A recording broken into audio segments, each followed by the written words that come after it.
What's happening? Good news. I was unaware of this. It turns out that my US Mobile prepaid service for 1 year, they've upgraded it to unlimited, actual unlimited internet, meaning before I was having to come in under 100 gigabytes, and now it's unlimited, but a 50 gig hotspot, which was already the case. And one of the advantages of StreamYard, it doesn't seem to use very much hotspot. But then, as long as I have the camera off, the YouTube app seems to be fairly lean as well. So we've got that going for us. I'm certainly considering actually paying the $45 for StreamYard. We shall see. And there was a comment left on the channel from 2 weeks ago from the YouTube user and channel at in a thought experiment. And this may say something about me not necessarily paying proper attention to my own channel, but I clicked on the studio and went to community, and there was a comment from 2 weeks ago.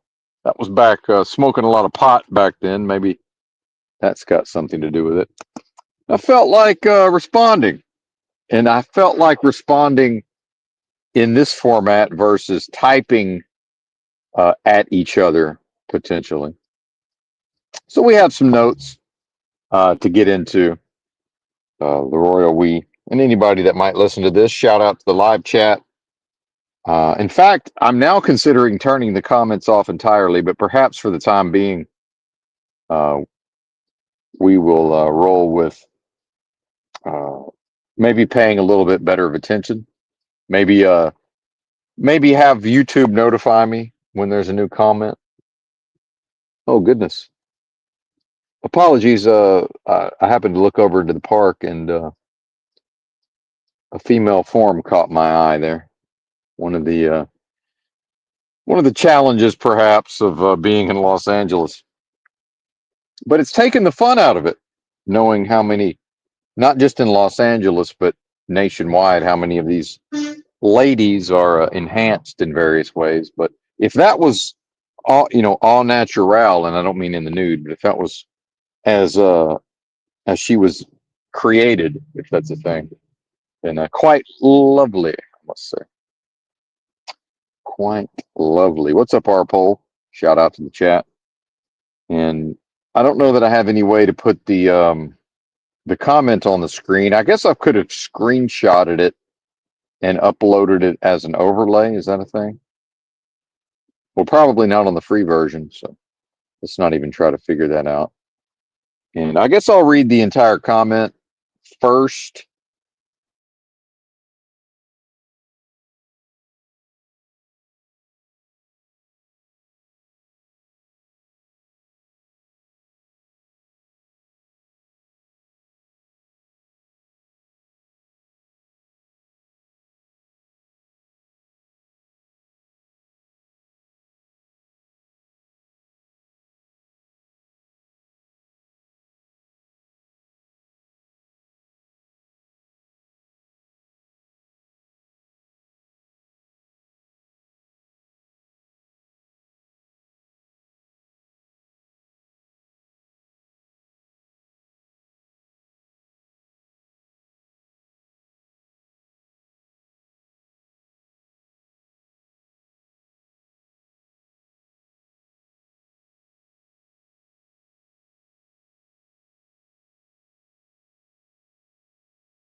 Maybe a StreamYard crashed, but I have returned. I don't know what happened.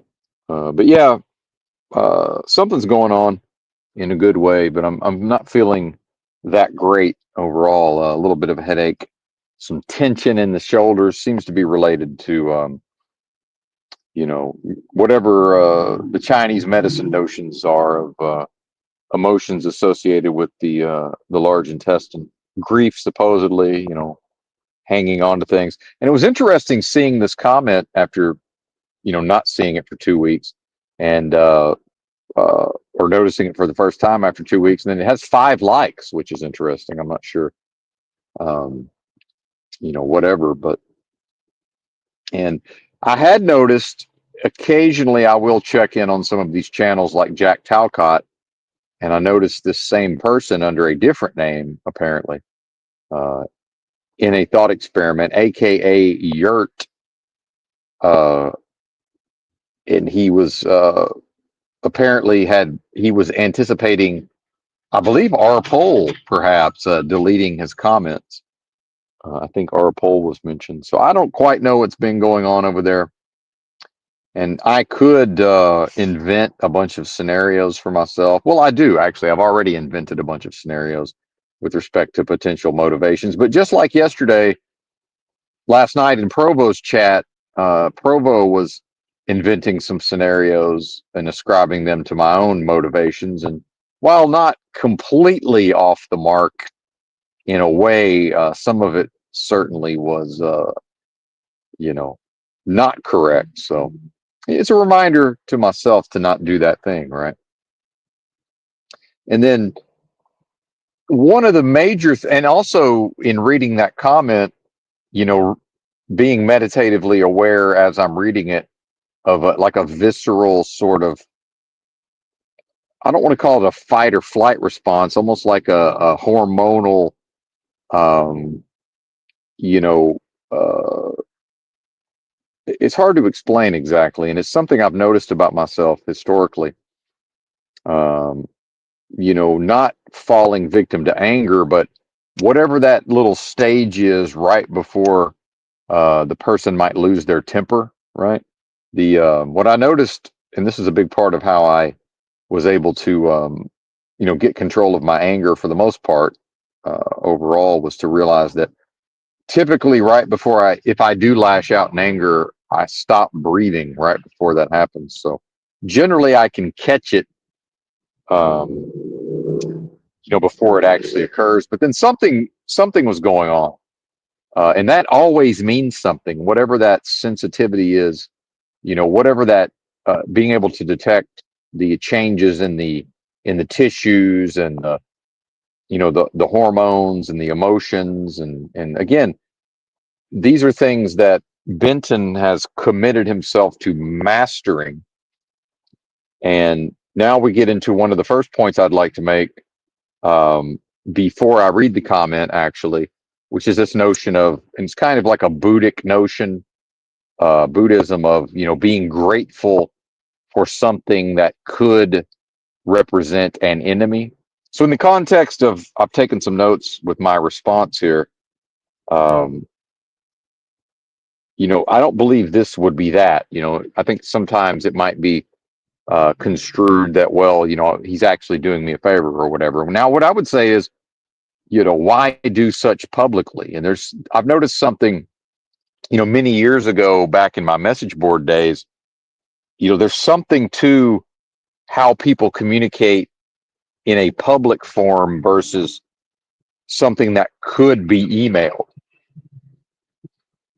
There is an ability, because of the way this comment is structured, that could have been sent via email. I'm not saying that it should be, but it could be. Now, let's read the comment because now I feel like I'm burying the lead here. So, and it's on my channel from 2 weeks ago. I forget which. Well, it's on the. Let's see.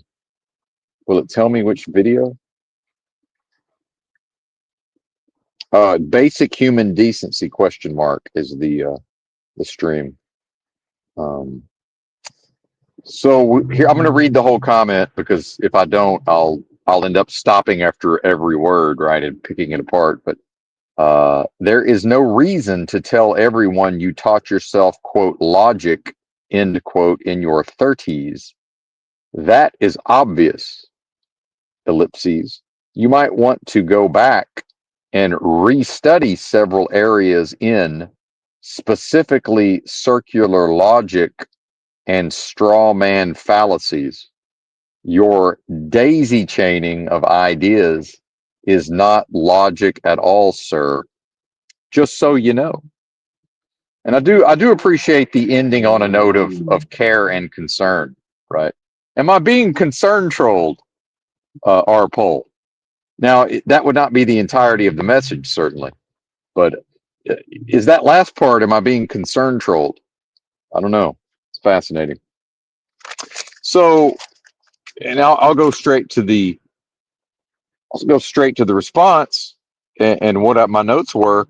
So, assuming that there is a genuine concern and that in fact uh, this is a person who cares about my well-being and has some sort of desire to assist in my own processes. And then remember, this is a creative endeavor, so in some ways, is it seeking to intervene with an artistic process? And then you know there could be I hesitate to use the word debate, but there certainly could be a discussion around the appropriateness or inappropriateness of intervening in a creative process.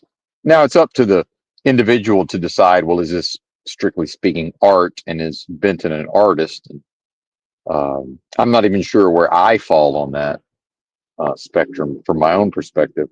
So let's start with the breaking down and attacking this thing as typed.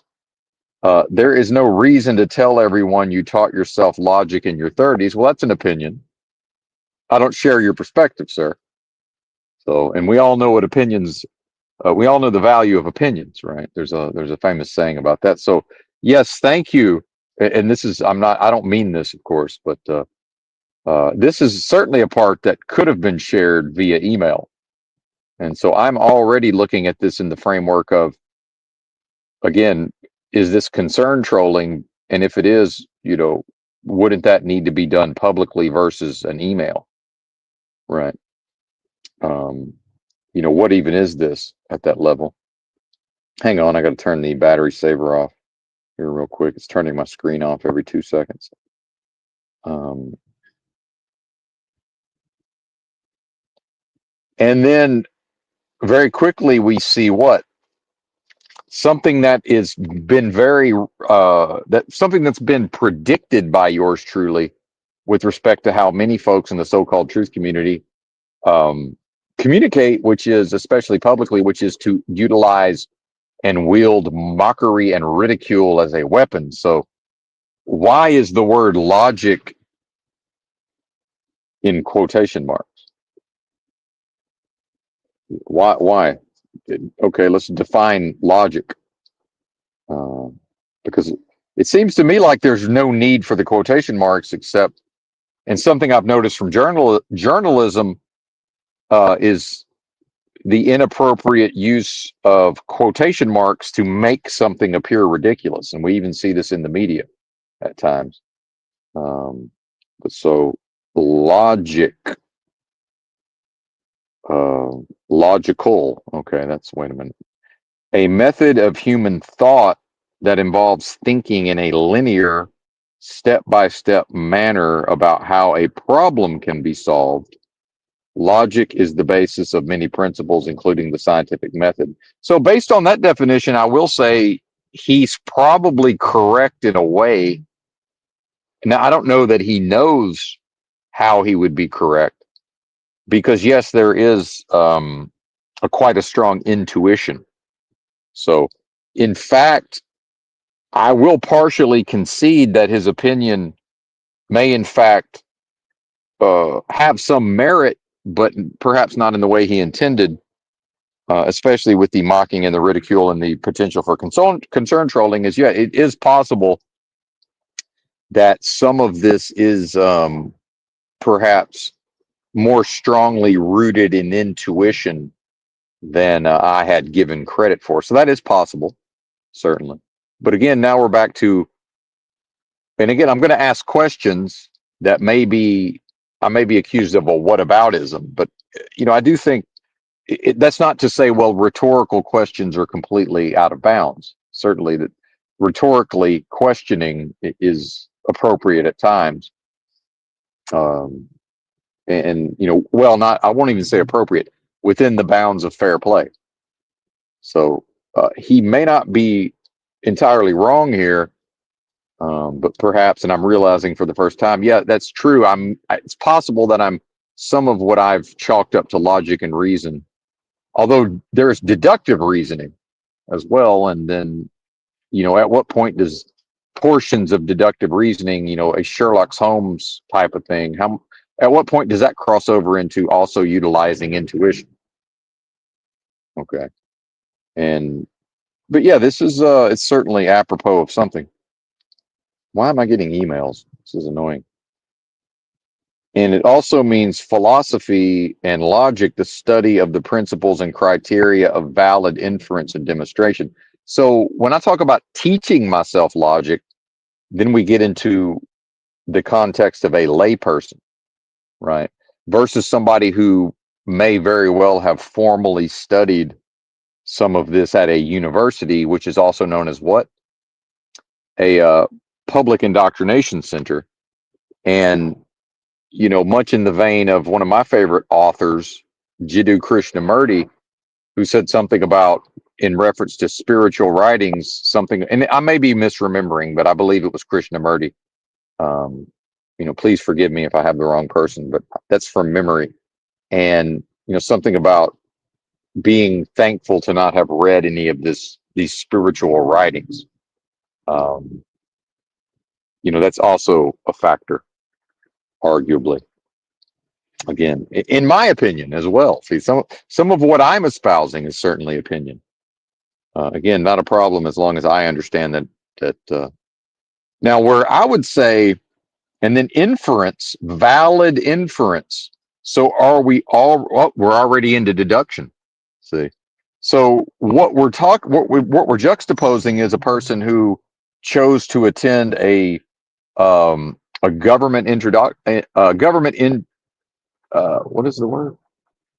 Indoctrination center of a university, which involves uh, these lefty professors and a lot of leftist notions, right, around control of things like logic, right, and then control of these mechanisms and being taught these things in a structured manner, and then juxtapose that with somebody like me who's claiming in a folksy, ridiculous accent, um, layperson way of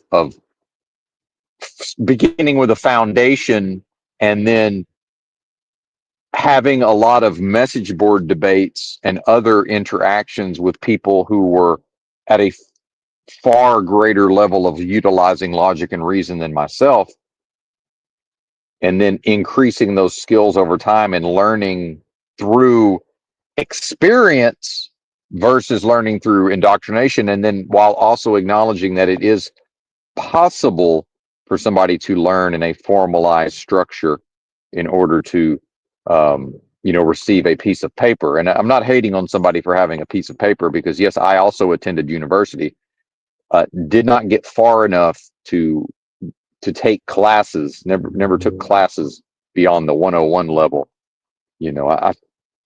If I took philosophy 101, I can't remember, so it's either on the transcript or I honestly can't remember. uh, and part of Benton's intuition is to be able to take a course at times and get a passing grade without necessarily understanding fully the material. And I think this is probably, I'm just assuming, again, this is an assumption that may or may not be correct. Perhaps somebody who did apply themselves at university and probably made decent grades. I don't know. I'm assuming at least acceptable grades to graduate. Um, who may be sort of taking umbrage with somebody who, in the courses that I did pass and never failed any, but I certainly withdrew from many classes. But I think I totaled somewhere around, it was like 68 hours or something like that, going from memory, somewhere around 70 to 80 hours max. And in fact, I do remember taking world literature in the summer, and this is another thing that I can tell bothers Yurt. I didn't read any of what was assigned, and I used my ability to just pull some bullshit out of my ass because the entire grade was based on writing papers. And I happen, again, certainly far below Yurt's ability to write. I recognize that I'm nowhere near his talent as a writer, but my ability to write at that age was definitely beyond the average student, that my professor would have been reading their writing. So I'm pretty sure he gave me a B, just sort of probably chuckling to himself. Maybe I entertained the professor well enough to be passed. I don't know. I don't know. But that's what happened. See, so actually, as I read through this, I'm seeing that a lot of it may involve just a somebody who has subjected themselves to doing a lot of work that if Benton is able to match or exceed a certain level of performance with respect to logic and reason, well, what a fool in some ways Yurt was for wasting his time, perhaps, in these endeavors. Now, he could potentially counter with actually, I did a lot of this on my own outside of university and would have done so anyway. Fair enough. And I don't want to speak for the man. He's certainly able to speak for himself, which brings me to another point. Why has there not been a playing of my content and then pausing and just point by point saying, well, Benton seems to be suffering from the misapprehension that this represents logic. Well, let me explain to you why this is not logical. And let me point out, well, here's a logical fallacy, and here's a logical fallacy, and here's a logical fallacy. Because maybe he's right. But I'll tell you this, I'm putting my name on it. And until and again, maybe people are like, well, he's done that, it's on his channel. Why not email me a time code? Am I really going to go through an entire stream that I'm not catching live anymore? And I'm going to pick through all of that and figure out what's intended for me and what's not? Again, my understanding is that none of this is, if it's been done at all, was certainly not in the context of playing my content and then point by point by point. And Benton here, with his double-digit IQ, slightly below average perhaps, because average IQ is 100. Well, if I'm at a 98, then, just maybe close enough to be considered average IQ. Can I be expected to fill in these gaps? And can somebody strongly imply something from their perspective and not account for, well, can this bozo pick up what I'm putting down? See, and is it not the job of the communicator to make these things clear? I would say that the onus is on the communicator to check in at the level of, hey, buddy, can you comprehend this? Or do you understand the words that are coming out of my mouth? Because that really shouldn't be taken for granted. And in my opinion, and this is probably something I'm also guilty of in a way, is perhaps assuming that the listener is picking up what I'm putting down when perhaps they're not, right? What do y'all think, if anything? So it's interesting in reading the noun, I guess it's all noun, right? In reading these definitions, when we look at philosophy and logic, it's the study of principles and criteria of valid inference and demonstration. So inference meaning the act or process of inferring by deduction or induction. See, now what would the university experience be? That would be an induction, would it not? Presumably, I'm guessing. I don't know. I am coming off the dome, and in fact, am actually operating from an arguably weaker position more often than not, compared to somebody who probably does have way more time into a formalized study of these matters, right? So to perform in what could be viewed as a competitive environment, and while doing it from a disadvantage, perhaps. Because in the Olympics, when there's judging involved, we get into and I understand I'm promoting this as objective versus subjective, but would there not be subjective elements? We are already talking about opinion after all. And again, play this and debunk it, please. Uh, I would love to hear it. Uh, how much would I learn from somebody playing my content and debunking it? It would be fantastic. Um, but yes, the act or process of inferring, and inferring meaning to introduce something as a reasoned conclusion. Now, the reasoned conclusion, right? You know, can that include things that have been grasped intuitively, right? Or epiphanies that entered the conscious mind as fully formed concepts, presumably originating in the subconscious. See, now I don't know, because it says reasoned, and then intuition is information or knowledge that is gained outside of logic and reason. So maybe old Benton here is mistaking, maybe he's misunderstanding logic versus intuition. So I don't know. Again, I'm open to I'm open to learning in those ways, but I'm not necessarily open to being taught, right? It's more of a until somebody proves otherwise, until I'm convinced, I'm more inclined to go on in the way that I have.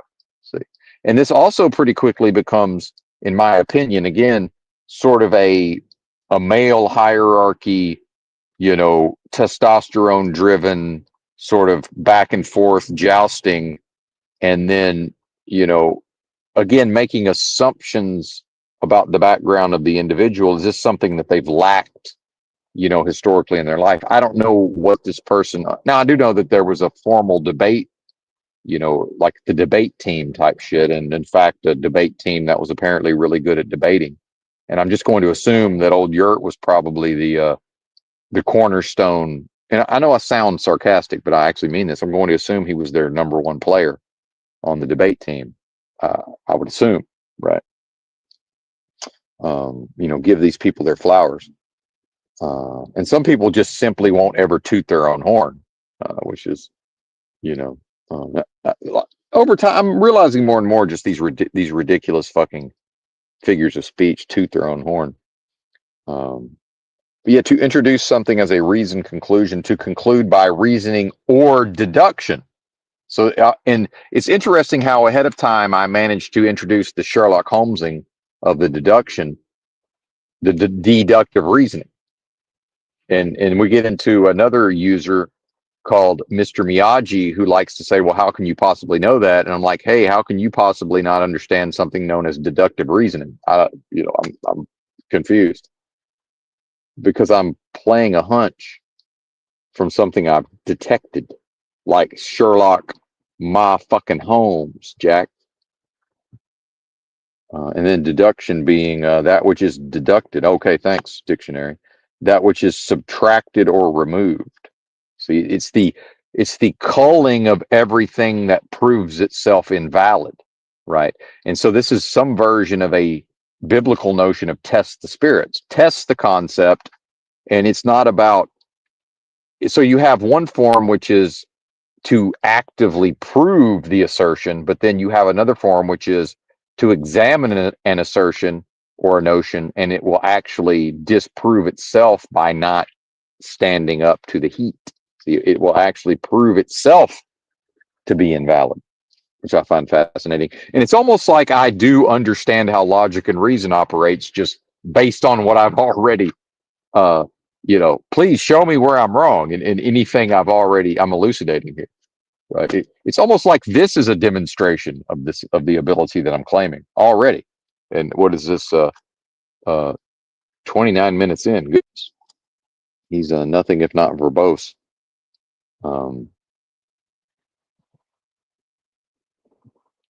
Interesting. But back to the definition of where are we at?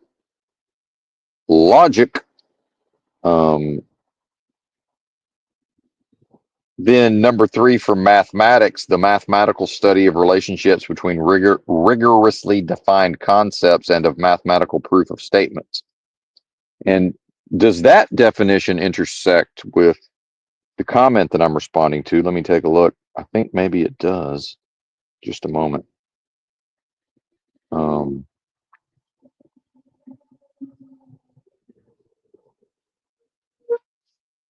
yeah, not directly. So, and then, being implored to go back and study. Well, thank you for assuming that I studied in the first place. I do appreciate, you at least assuming that I bothered to study in the first place. Because let's not forget that Benton went all through school before college and did not study and made 100s on the majority of the tests and quizzes. So again, even not all of them, that's hyperbole, but many of the tests and quizzes. And now we're back to perhaps utilizing intuition more strongly, and then photographic memory at the time, and regurgitation, certainly. But then in the vein of schooling and regurgitation, then we get into a university notion of, you know, to allow oneself to be indoctrinated and then to accept that as some version of gospel. Well, because some folks, uh, you know, built some buildings on a plot of land somewhere and hired some folks to teach and instruct, and students go there to be inducted or instructed and indoctrinated. Well, okay, but does that mean that these ideas carry today? Because what they will say is, well, yeah, that's part of the entire reason for the university.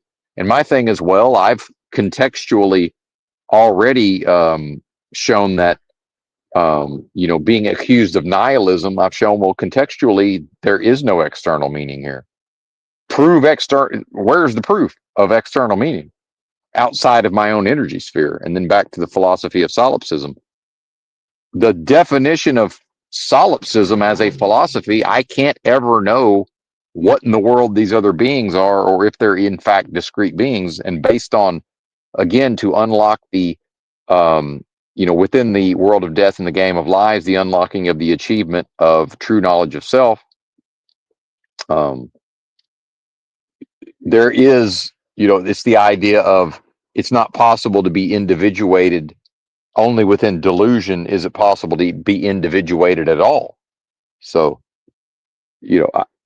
I'm one with that thing anyway, right? Meaning, what's happening in this world of death and game of lies is actually not even happening at all at the level of delusion.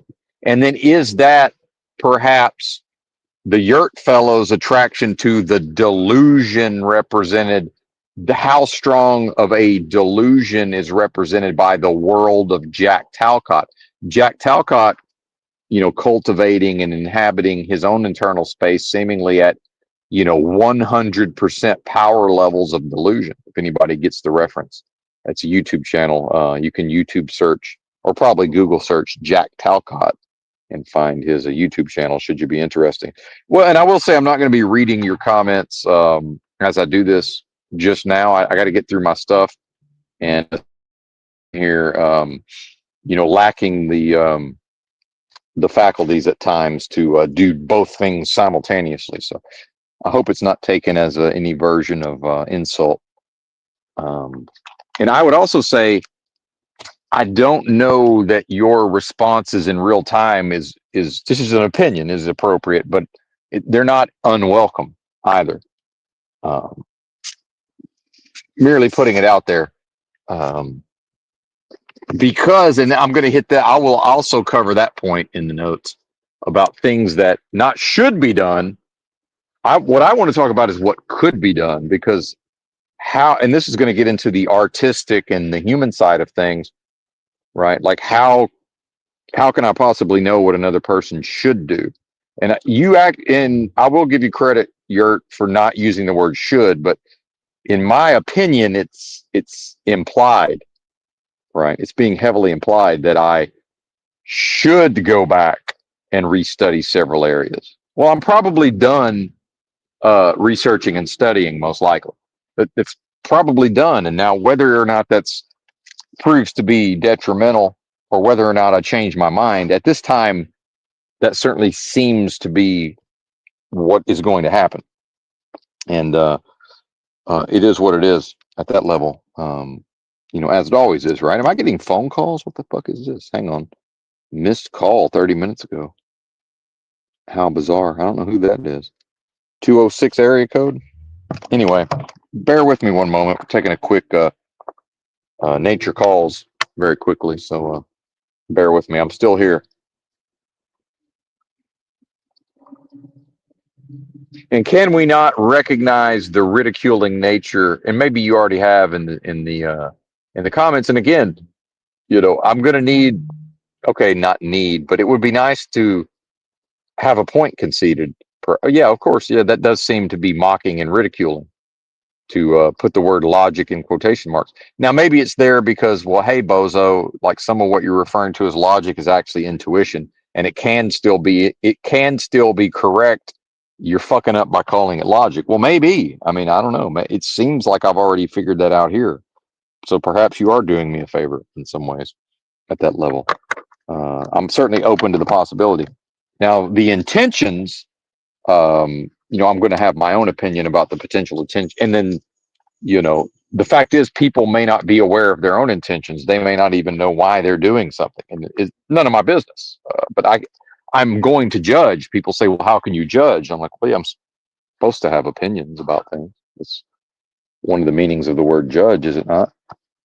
And, I appreciate you being willing to listen in real time. What's up, El Perro? But yeah, not reading the chat for now. I'm going to actually toggle over to the banners tab so I don't accidentally distract myself. I need to at least get through these notes. So here's the question: is why not? So I'll take all of this at face value. Why not be my friend? Okay. And not in a demanding, like, oh, I need this, I need that, in a, why not? And again, I'm just asking, right? Just asking, is it, to me, choosing the public forum, it's a specific choice. And what is the being getting out of that? What is Mr. Yurt getting out of doing this publicly? Is it, and then again, I'm always going to read into potential motivations, and that will be correct or incorrect to varying degrees. But I'm never not going to do that. And in fact, my own track record over time has proven to be, quite accurate, certainly. And if there's a formalized message that you could teach me, just type it out, right? Why not do that? Oh, okay. Well, here you go, buddy. I've listened to you, and I've observed these things, and take it or leave it. But here are my thoughts. And I'm not saying that's never happened in the past. I'm saying in this particular instance. Now, is it well, we don't seem to be getting along, and I didn't think an email would be welcome. Well, I'm a big boy. I'll either read it or I won't, and I'd like to think that I would. But outside of the context of mockery and ridicule, as if even if it's some version of, hey, based on my own university experience, this guy's clearly making a number of errors, right? Well, okay, feel free to explain the errors to me. But now we're getting into time, resources, energy, and effort, aka skin in the game. And if that doesn't jibe with what the person needs energetically and whatever needs they're trying to get met, because remember, I've observed a particular back and forth in the YouTube comments, although only briefly, right? Because I guess I read some comments on Talcott's channel before that. I caught it right before they could be presumably deleted, if they were in fact deleted. And the old pattern recognition, again, now we're back more to something intuitive, more intuitive than logical. But I'm then able to make certain extrapolations based on, okay, well, I see these patterns, and so much so that in some of my interactions with other folks in the so-called truth community, I'm seeing these people have engaged with Jack Talcott in such specific ways over time that I'm seeing patterns that must have been applied to Jack Talcott being applied to me. And it's like, well, I don't see how this applies to me, but I see the structure of the thing is a pattern that clearly comes from interacting and back and forthing with Jack Talcott, and then in the context of what a very public thing, live streams, comments, live chats, and what may or may not be exchanged on the so-called back channels. Well, I have no knowledge of that, but then also with Provo, who perhaps misconstrued some of my comments in his live chat because I said something about people. I can tell that certain folks have developed patterns based on interfacing with Jack Talcott, and he immediately began to distance himself from Jack Talcott. Oh, well, I don't go to Jack Talcott's channel, right? Well, neither do I, except I have a few times. I don't listen to his streams. I don't watch his streams. I will occasionally go to his channel just to kind of take the pulse and the temperature and then keep it moving.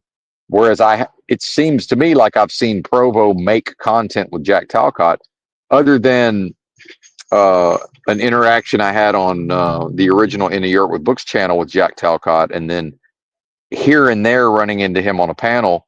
That's the entirety of our that's the entirety of our interactions, me and Jack. And he's really only mentioned here because of, again, these patterns, right? And then so now I'm confused I understand this has nothing to do with Yurt, but it seems important to mention these things. What is this distancing, and what is going on energetically with respect to the idea of a spiritual war between the forces of good and the forces of evil, which does seem to be the one thing that almost all so-called truthers, or again, I understand I'm dealing with not a truther, but at least in the context of people who are willing to, entertain certain ideas and interactions within the so-called truth community. What exactly is happening on those levels? It's interesting. I want to point out, it's really more, in this response in its entirety, the goal from my perspective is that I find it interesting more so than to engage at that visceral level of, and a very boomer thing of sort of them's fighting words and, let's fucking have a dust up. Because yeah, that can be an initial reaction, but then, the sensitivities and the observing of the internal spaces, well, I've had plenty of conflict with people in the past, even before StreamYard panels were a thing, and just in many formats. So it seems like whatever I needed to learn from all of that sort of thing, I've learned. Meanwhile, and not to accuse anybody of anything, but why is there skin in the game between back and forth with Jack Talcott? And then it's possible, again, not to speak for Yurt, but it's possible he might have moved on from that. I don't know. And he might say, well, I'm not doing that thing now, as Provo did. And it's like, well, I'm not referring to what you're doing now or what you did yesterday. I'm talking about what I've observed over time, which, please let me know. And Provo didn't want to own what I've seen. It's to say, oh, you're right, buddy. 6 months ago or 2 years ago, when you were more entrenched in this whole so-called community, I was having these interactions, and that's in the long distant past. Oh, thank you for correcting me. I was unaware. Thank you for letting me. I honestly didn't know. And not playing and not using ignorance, as a strategy. Just, I don't know. Until you tell me, I don't fucking know. And I'm happy to take somebody at their word on those levels. I have no problem. And then, how much of this is truther, and again, not calling, how much of this is not a truther on truth or crime, right? How much of this is what has happened between other personalities, and then how easy it is, myself included, to sort of just assume, well, it's going to go this way with Benton or whoever else. And yeah, that's a pattern where it's more often than not, it's true, but I don't suffer from that. And in fact, I would argue that with some exceptions, one of my skills and perhaps talents as a friend is you can just tell me some shit and I'll deal with it. And in fact, and this may speak to Yurt's cultural context and background, where I could tell that he wanted to hit me directly with some ideas, and I have to just say, just, hey, both barrels, partner, just hit me with it, just fucking lay it on me, right? Which is again the email, which again nobody has to email me, but if if the energy is there sufficient to, wow, this seems really important, fucking give me both barrels. I'm not worried about the part of life where I might feel some type of way because somebody's piecing me up, and but it, at a competitive level, I'm going to need to have it demonstrated. I'm not going to take somebody's word for it that whatever I've been on about is incorrect. Oh, okay, thanks. I'm wrong. Well, you're going to have to prove that to me. And until that's proven, I'm going to go ahead and assume that it's not hasn't been disproven, because either the person is not willing to put the time, effort, energy, and resources, skin in the game, or they're not able to, because it's like, well, my internet doesn't let me play content and respond in that way. And maybe there's ways around that. Don't know. But I've seen versions of that in other forms. Um, I think I have. I don't want to be accusatory, but seemingly I have, right? And I don't even know what I'm talking about at this point. So let's move on back to the notes here. But again, this is where I prove to be a bad friend at times. And that's to withhold my own observations at times in a manipulative fashion to not convey them to a person that I'm at least attempting to be friends with. And I don't mean Yurt here. I just mean historically. Now, if the person asked me, if they said, well, what do you think about this, and sought my opinion, I would tell them. But, there can be a strategic withholding versus, if I communicate that I'm able, and this also comes to a yin and a feminine, and, just a general lack of trust, I would say across the board with humanity, to trust somebody to just be an adult. And I mean me, to trust me to be able to fucking deal with it and not develop a bunch of resentments, and I don't hold a grudge. Right. Um, but I'm not just going to go along with some things, uh, to under a notion of, well, let's keep the peace. Let's keep things, seemingly copacetic, and then at the risk of foisting something on Yurt that may not apply. Well, we do have a cultural context, perhaps, and a genetic component of farmers.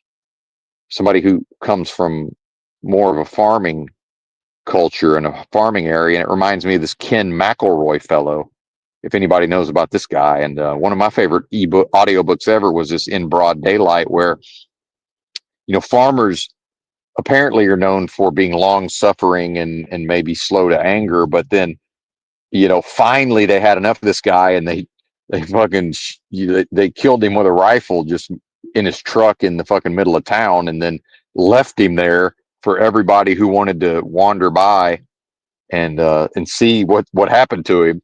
And so much so that there's a story in the book where a couple of farmers are walking by, and they're like, who is that over there? And they're like, something, and I'm going from memory, but it's some version of, I don't know, man, but he sure is dead. He's dead as a doornail. And to me, that is, that's a very certain spirit and culture. It's like, yeah, we'll put up with your nonsense right up until we finna deal with your ass, partner.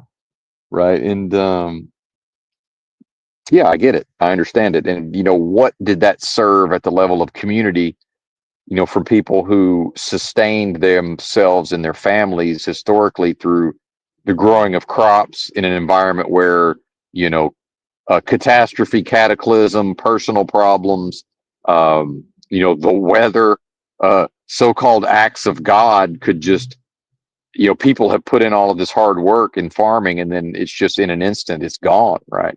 Or you got Ken McElroy fucking raping and pillaging the countryside for decades, just taking whatever he wants from the fat of the land, while providing seemingly nothing of value to the community, rather than having a bunch of girlfriends and abusing them and making children, right? But then at a genetic level, and I know I'm far off the point here, but it does seem to be pertaining. but then, introducing and perpetuating certain genetics within the culture and within the environment that probably should actual fucking Huns, an invading force show themselves, you probably want some people around who they're not going to go fight the invaders because they want to protect, because they give a fuck about the community. No, they just like the idea of fighting some invaders, right? And I resonate with that. And so maybe the farmers who will go and fight, but maybe they're genetically, that's not who's going to be the best at it. Maybe it's the genetics of somebody like a Ken McElroy who just, might makes right. And I may be just completely wrong here. Again, I'm assuming things and for the context of the discussion, which I find interesting. And so when you look at a Jack Talcott, it's interesting to see, it can be helpful to understand that I do have some of those characteristics whereby the fact that I find it interesting is good enough. That's sort of to be in love with one's own bullshit. It's like, yeah, I am in love with my own bullshit enough to the fact that I'm interested in a certain thing. Well, that's good enough. And it's up to other folks to decide, well, are they also interested? Or again, are we humoring a guy in a long suffering fashion that would prefer to be like, hey, bozo, not only are you wrong, like, we're long suffering, but this is becoming insufferable. And I don't know that until you tell me, right?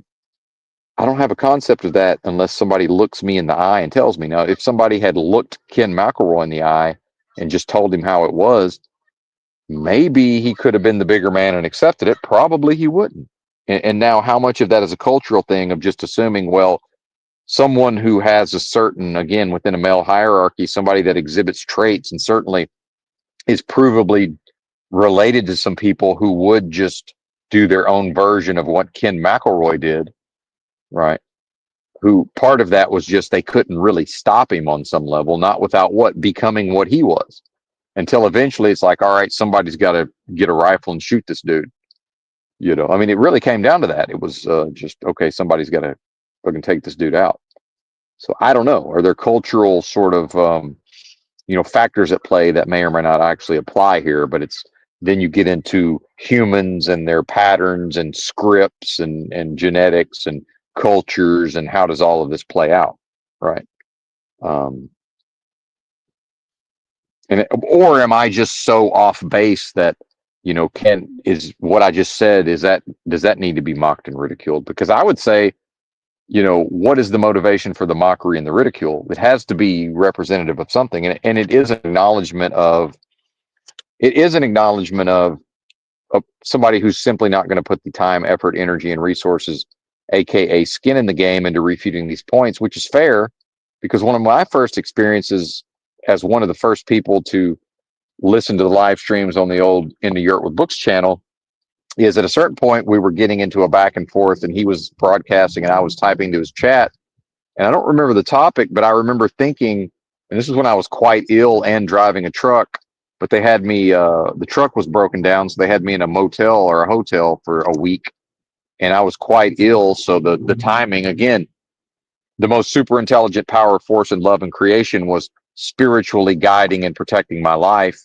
And I was at a point where, probably left to my own devices, I wasn't capable. I needed a week off. Well, hey, a blade broke off the turbo and flew into the intake of the engine, and now it has to go to the dealer, and it's now it's at the dealer for 2 months, and so now the company thinks, because it's the end of the year, and I know I'm rambling, but this is important. The company realizes, oh, it's $150 a night for this hotel, but we can write this off, and it's going to be tax time. Our fiscal year is ending, so if we pay him the layover of $100 a day to chill the fuck out in the hotel for a week, to only then say, all right, man, we're going to put you on a Greyhound bus and you're going to go from Texas to Louisiana and you're going to recover a rig that's parked at one of these podunk truck stops.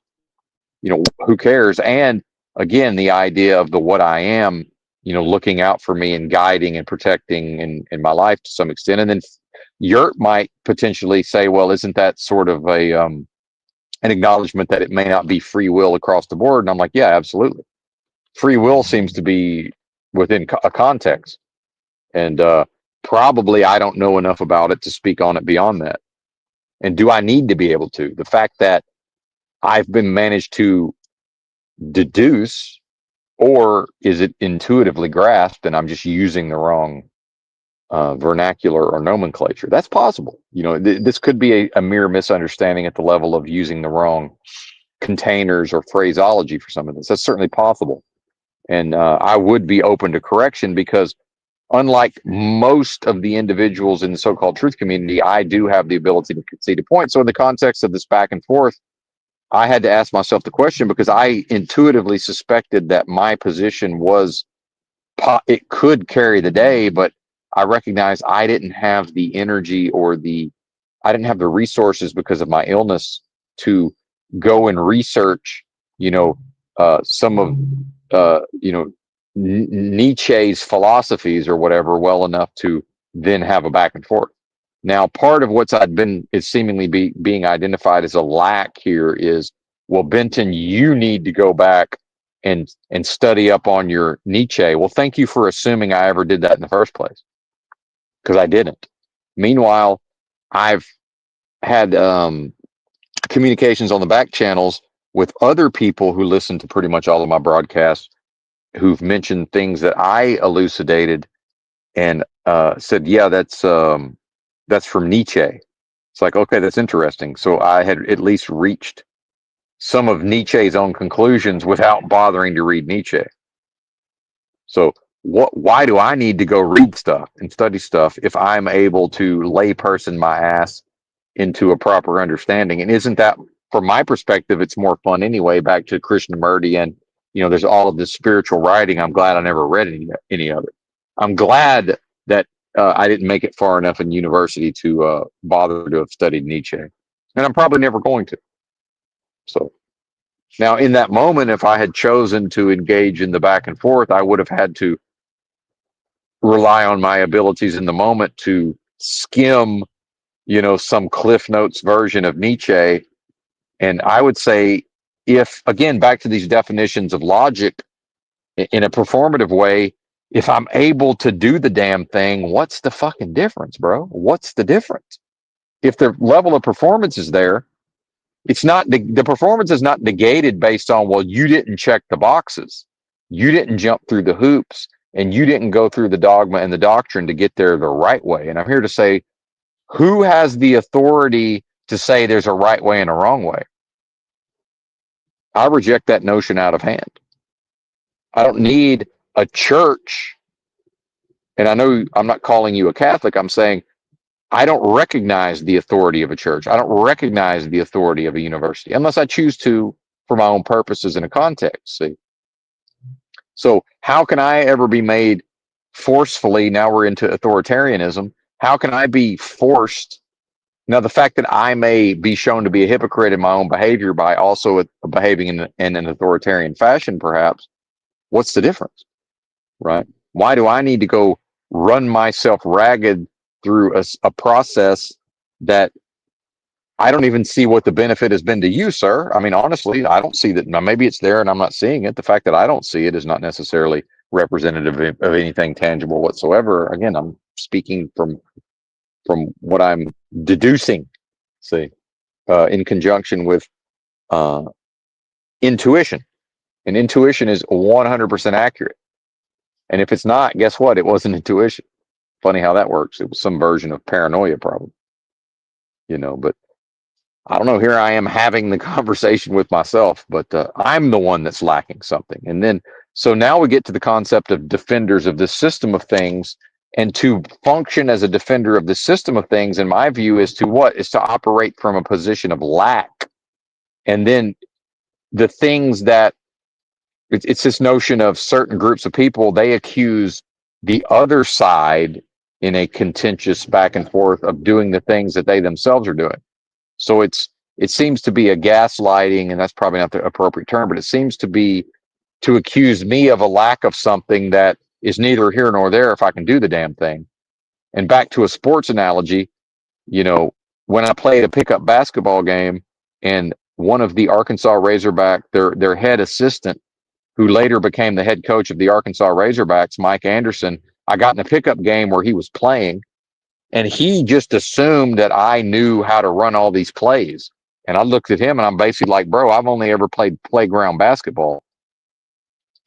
But it's like, yo, I can definitely handle the fucking rock. Nobody's going to steal it from me. I can go out here and make all of these plays and passes, and I can go out here and get rebounds, and I can defend the other point guard. But what I'm not going to be able to do is the other person's not going to be able to assume that I'm going to do a thing ahead of time. And in fact, the point guard's job in this scenario is I'm to intuit ahead of time where people are likely to be, but not based on a formalized structure through a process of indoctrination and induction, through utilizing my own creative talents and abilities at the level of creative force to intuit what's going on, to intuit where is the person that I'm about to pass the ball about to be, even though I've dribbled to the basket and I somehow know where they're going to be when I throw a no look behind the back pass to them and they dunk the basketball. See, I didn't do that because because I played on my high school basketball team, and some coach who thought he was some version of Bobby Knight indoctrinated me into a proper structure. And maybe it's to my detriment. I don't know. It would probably be better to do both. But if the performance is there, and there was a reason why I was the only, 5'10", 140, 135 pounder, and there were other white guys in the game probably, but there's a reason why, generally speaking, I was the only person with certain characteristics. It's clearly he must be strong in areas but then the best players master both, right? The very best players master the formal and the informal. So maybe that's to put it on the bright side, maybe it's Yurt's own, it could be his own desire for me to be the best version of me by mastering the formal and the informal. And I'm here to say, well, I'm not going to do that until I choose to, and I may never choose to do so, and that's probably okay.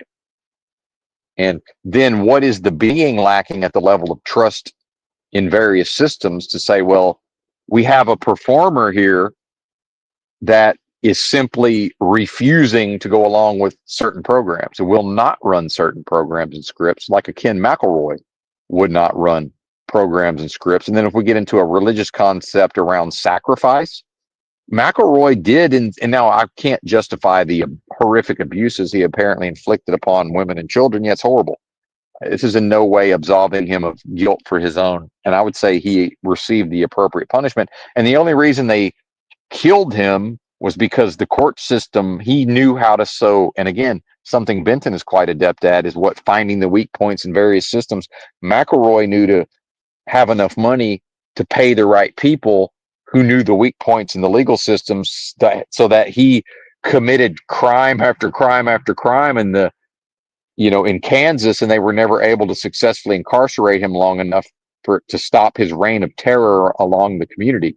So maybe this is some version of Benton's reign of terror, right?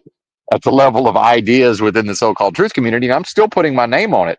I don't see anybody performing at my level of when I chalk that up to a basketball analogy of driving to the hoop, and then I'm going to make a layup, except, okay, now the defense collapses. And because of my own pattern recognition intuition, I know that I can, not without even looking, I can shoot the basket. I can pass the ball to somebody who's going to be wide motherfucking open, and that's part of me putting myself out there and saying, y'all ain't matching this. Just like nobody was matching it on the court. And then eventually what happened was, one day, these Division I athletes who had just graduated high school from Pine Bluff High School showed up and just demolished everybody because they were skilled in these more informal aspects, and they had the athletic ability, and they had the physical size, and the only way to stop them is to stop them. So until somebody stops me, I'm going to continue driving to the basket. So what I would say to the Earth fellow is, where is your own growth towards stopping me from being able to dribble penetrate into the motherfucking lane time after time after time after time? See, because their superior point guard, the two guys that came down there, one of them was the point guard. Well, I guarded him successfully. But do you think I did anything offensively against this dude? Absolutely not. If I had, maybe we would have had a chance of winning the game. As it was, they quite easily and handily defeated us. But he didn't get off. I managed to shut him down. So a lot of this is, again, back to the male hierarchies and the competitive thing. Go ahead and stop me, buddy. It's not enough to just say, well, actually, you are stopped because I say so. Who the fuck are you? Isn't this a very Jack Talcottian thing in a way? Who the fuck are you, sir? You're telling me that I'm stopped because you say so? Isn't that the person who just will, in fact, lose on the court in this analogy, who will then try to claim that, well, if this hadn't happened and if that hadn't happened, and I'm not saying you're doing that, but it's like, yo, man, if you're going to post these kind of comments in my world, you're now signing yourself up to showing and proving what's wrong with me. And if you're going to think you're going to do that in an artsy fartsy indirect means, and I'm supposed to, you're going to assume that I've even bothered to listen to your recent streams, which I haven't. And, I don't care how that sounds.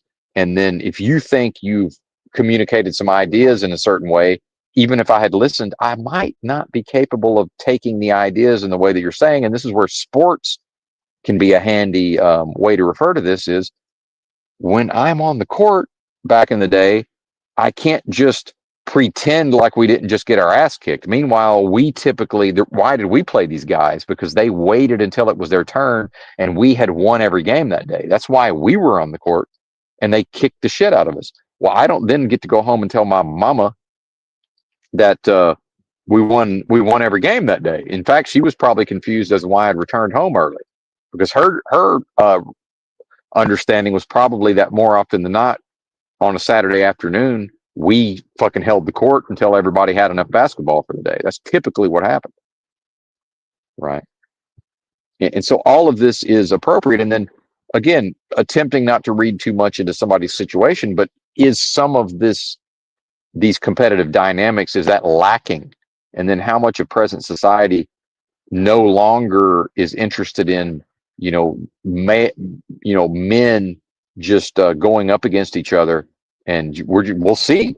Let's find out who carries the day, and it might not be me. See, I did enough, and I'm not saying that you didn't compete. I'm saying I did enough competition from an early age that I'm completely fine with the part where I may very well lose, but you're gonna have to vanquish me. I must be vanquished. You coming onto my comments and telling me that I'm vanquished, you're gonna have to vanquish me. And you can't just say, well, I already did. Okay. Could you please point me in that direction? Can I at least get a time code? Can you give me a series of time codes on your stream? I'll happily go study them and ponder over them. What I'm not going to do is just, okay, well, I already did that. And again, this is probably a hypocritical thing because I probably treat other people this way. See, yeah, probably I do. And is that not okay? Question mark.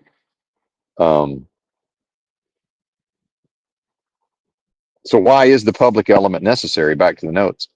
And then now we get to my assumptions, and I'd like to be wrong, but now we get back to the concept of someone who, from my opinion and perspective, and I feel like I could present the evidence if I really, again, I'm probably not willing to put the time, energy, and effort to proving that a person may be functioning at what could be plausibly asserted to be a system agent, whether they know it or not, through doing what? Through defending a system of things that I view to be completely indefensible.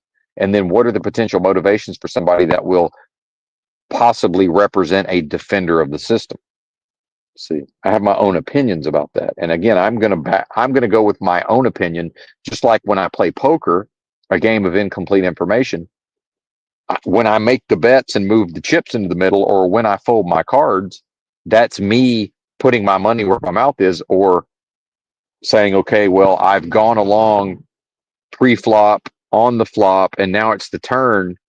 And in fact, my only skill advantage in certain games has been I'm better than my opponents on the turn and on the river.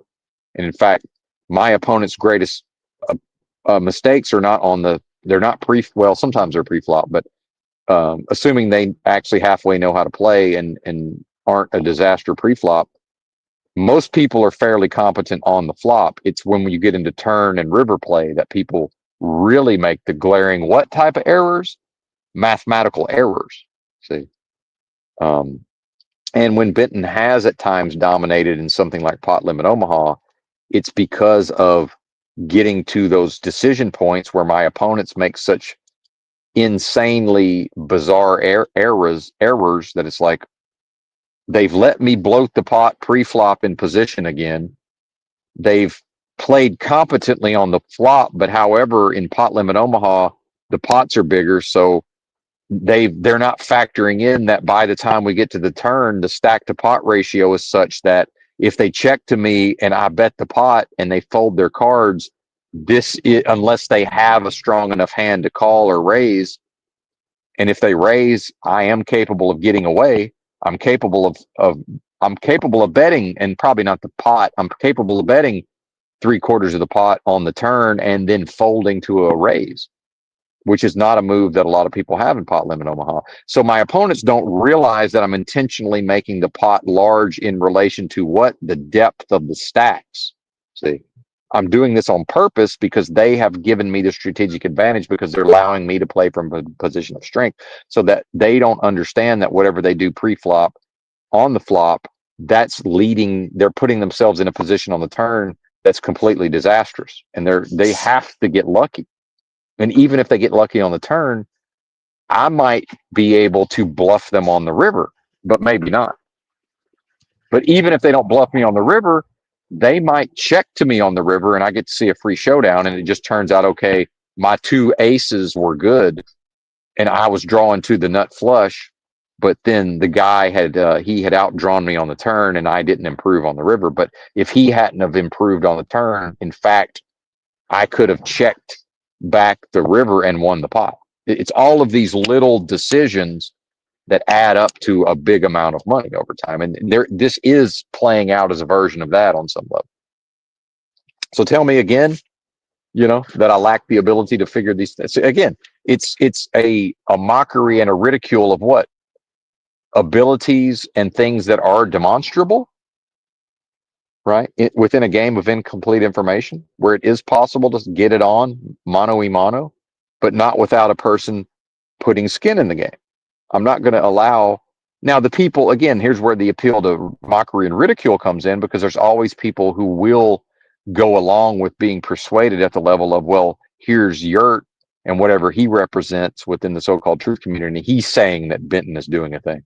Well, until you demonstrate that I'm doing a thing, why would we take your word for it, sir? Why?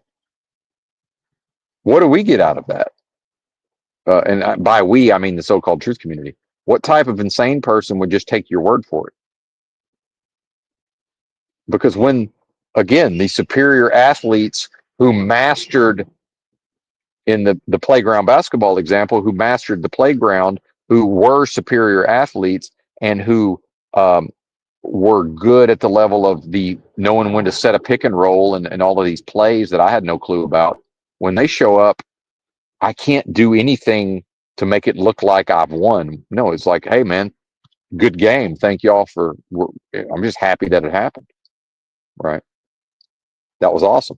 I watched the best player in the state dunk on us about 10 times. Right. Like a gorilla, nobody could deal with him. He just, the point guard, I did my best job of guarding him. And eventually he would get the ball over to Ken Biley, who would just do some version of a gorilla dunk every time. It's like, okay, well, we can't stop that. So on to the next episode. Y'all have a good day. Meanwhile, there were players Ken Biley's physical size and near his athletic ability, and old Benton could drive to the hole because nobody could stop him, and I could make a layup against those players at times. Right. Now, does that translate to what we're doing here? Not necessarily, but certainly Benton would be understanding of the dynamics at least. Right. And so I understand you're sort of showing your hand by not putting your own energy and resources and skin in the game to just hey, let's go through it point by point. And you don't need me around to do that. Play the content and pause the video.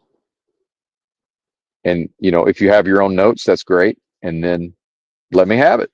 And again, I won't be offended. In fact, I'll thank you for it. And if you're correct and I see the error of my ways, I'll be like, all right, man, thanks. Because why would I want to continue on in folly and error?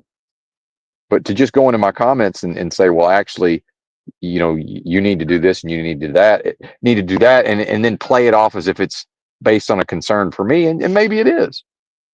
But then could not the same concerns be conveyed in a private format, right? Because yes, I'm not easily embarrassed, but as we saw, anybody who heard the yesterday's stream that's now deleted, the afternoon stream, I am capable of experiencing embarrassment. It's a higher bar to cross, but it can happen.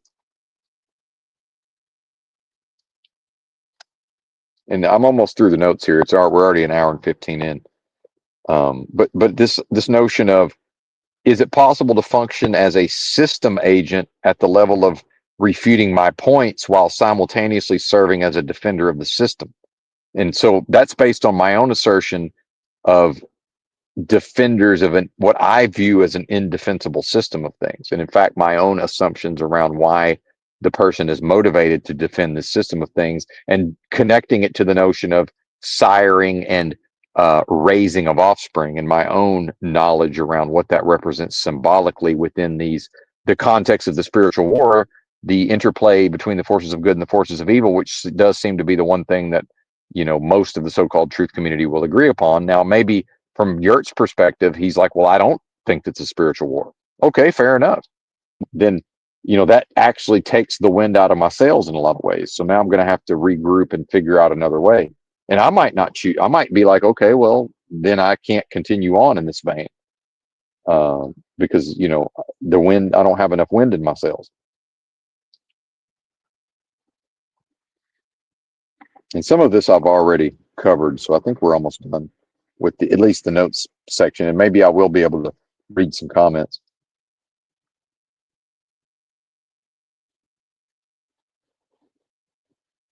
Uh-oh, I smell spray paint. Hang on, I gotta make sure they're not tagging my car.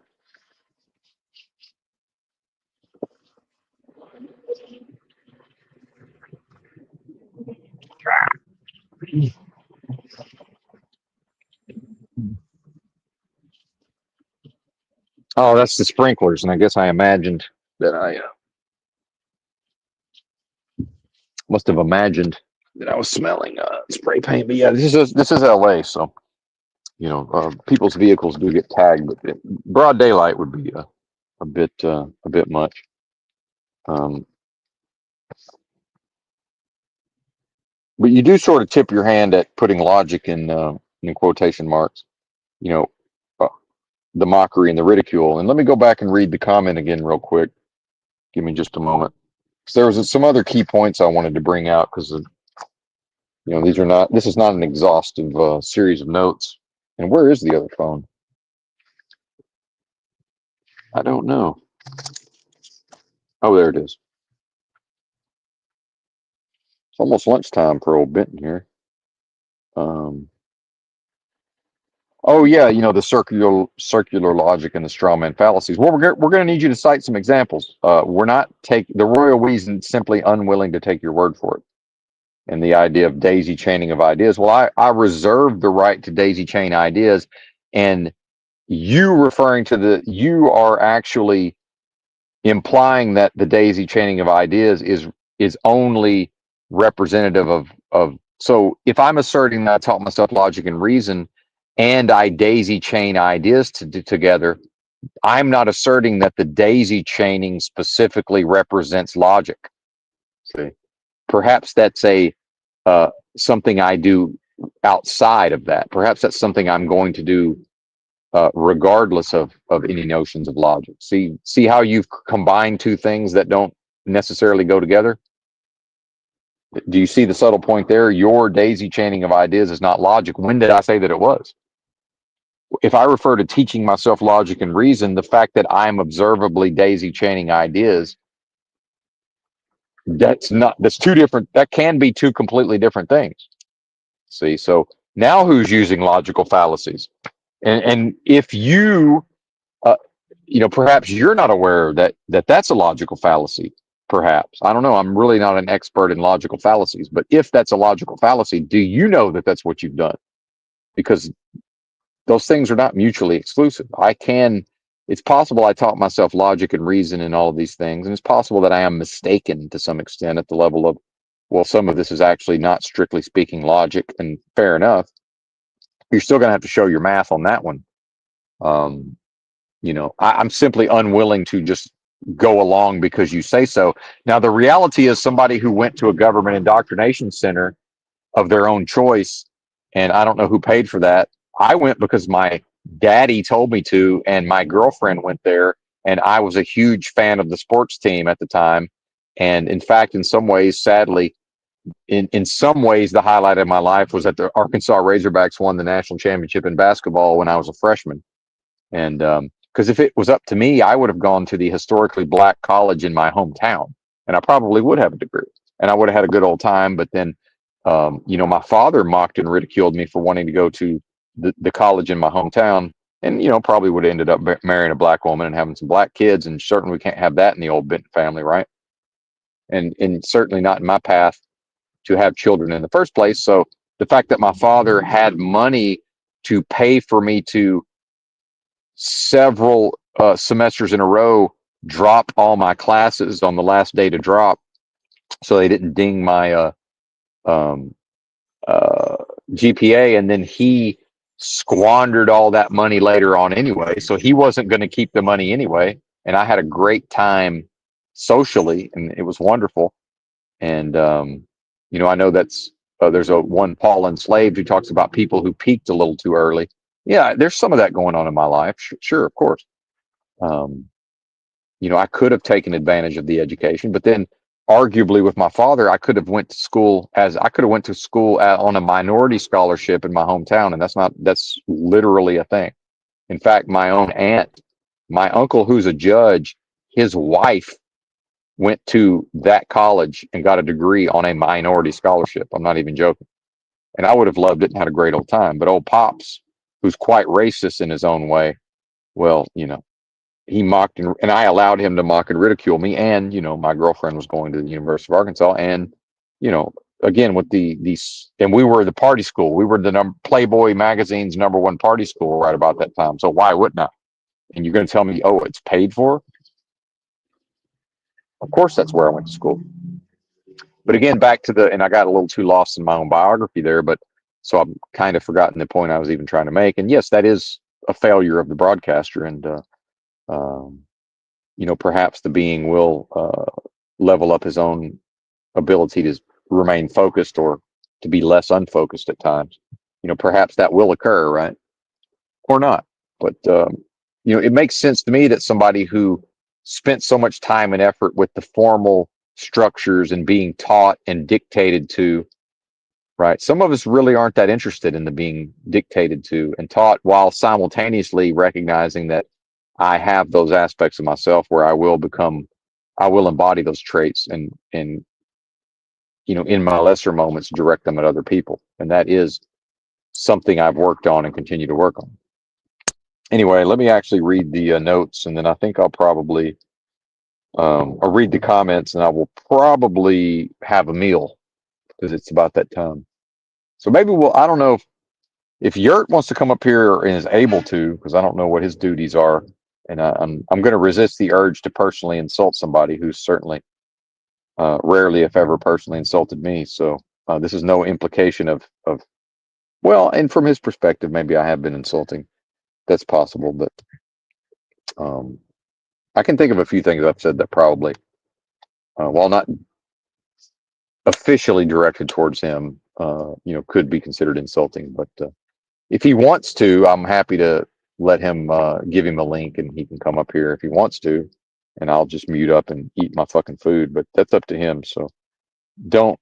I'm good either way. So we'll just see what happens. Just a moment.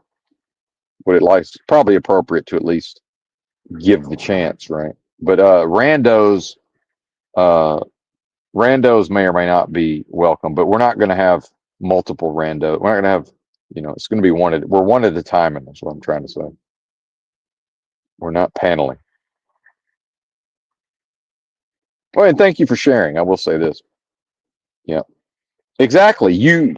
Well, this is, I intuited a key point here that you probably were highly motivated and in fact had skin in the game around the university experience because, you know, you weren't I'm assuming you weren't foolish enough to put, resources into a thing and then not take it seriously, where I took mine not seriously at all. And that's, uh, you know, I haven't suffered for that. And if I have, I'm not aware of it.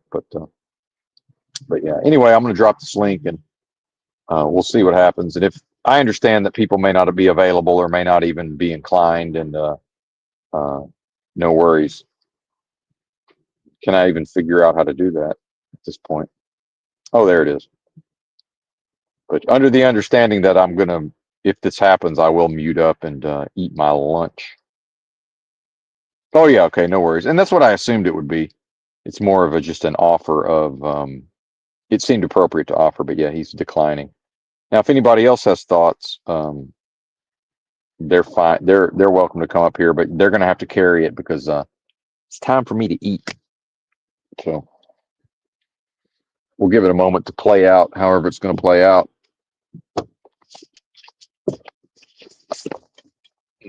And anyway, and I haven't. That's the only comment I've read so far. Is that the one that's highlighted?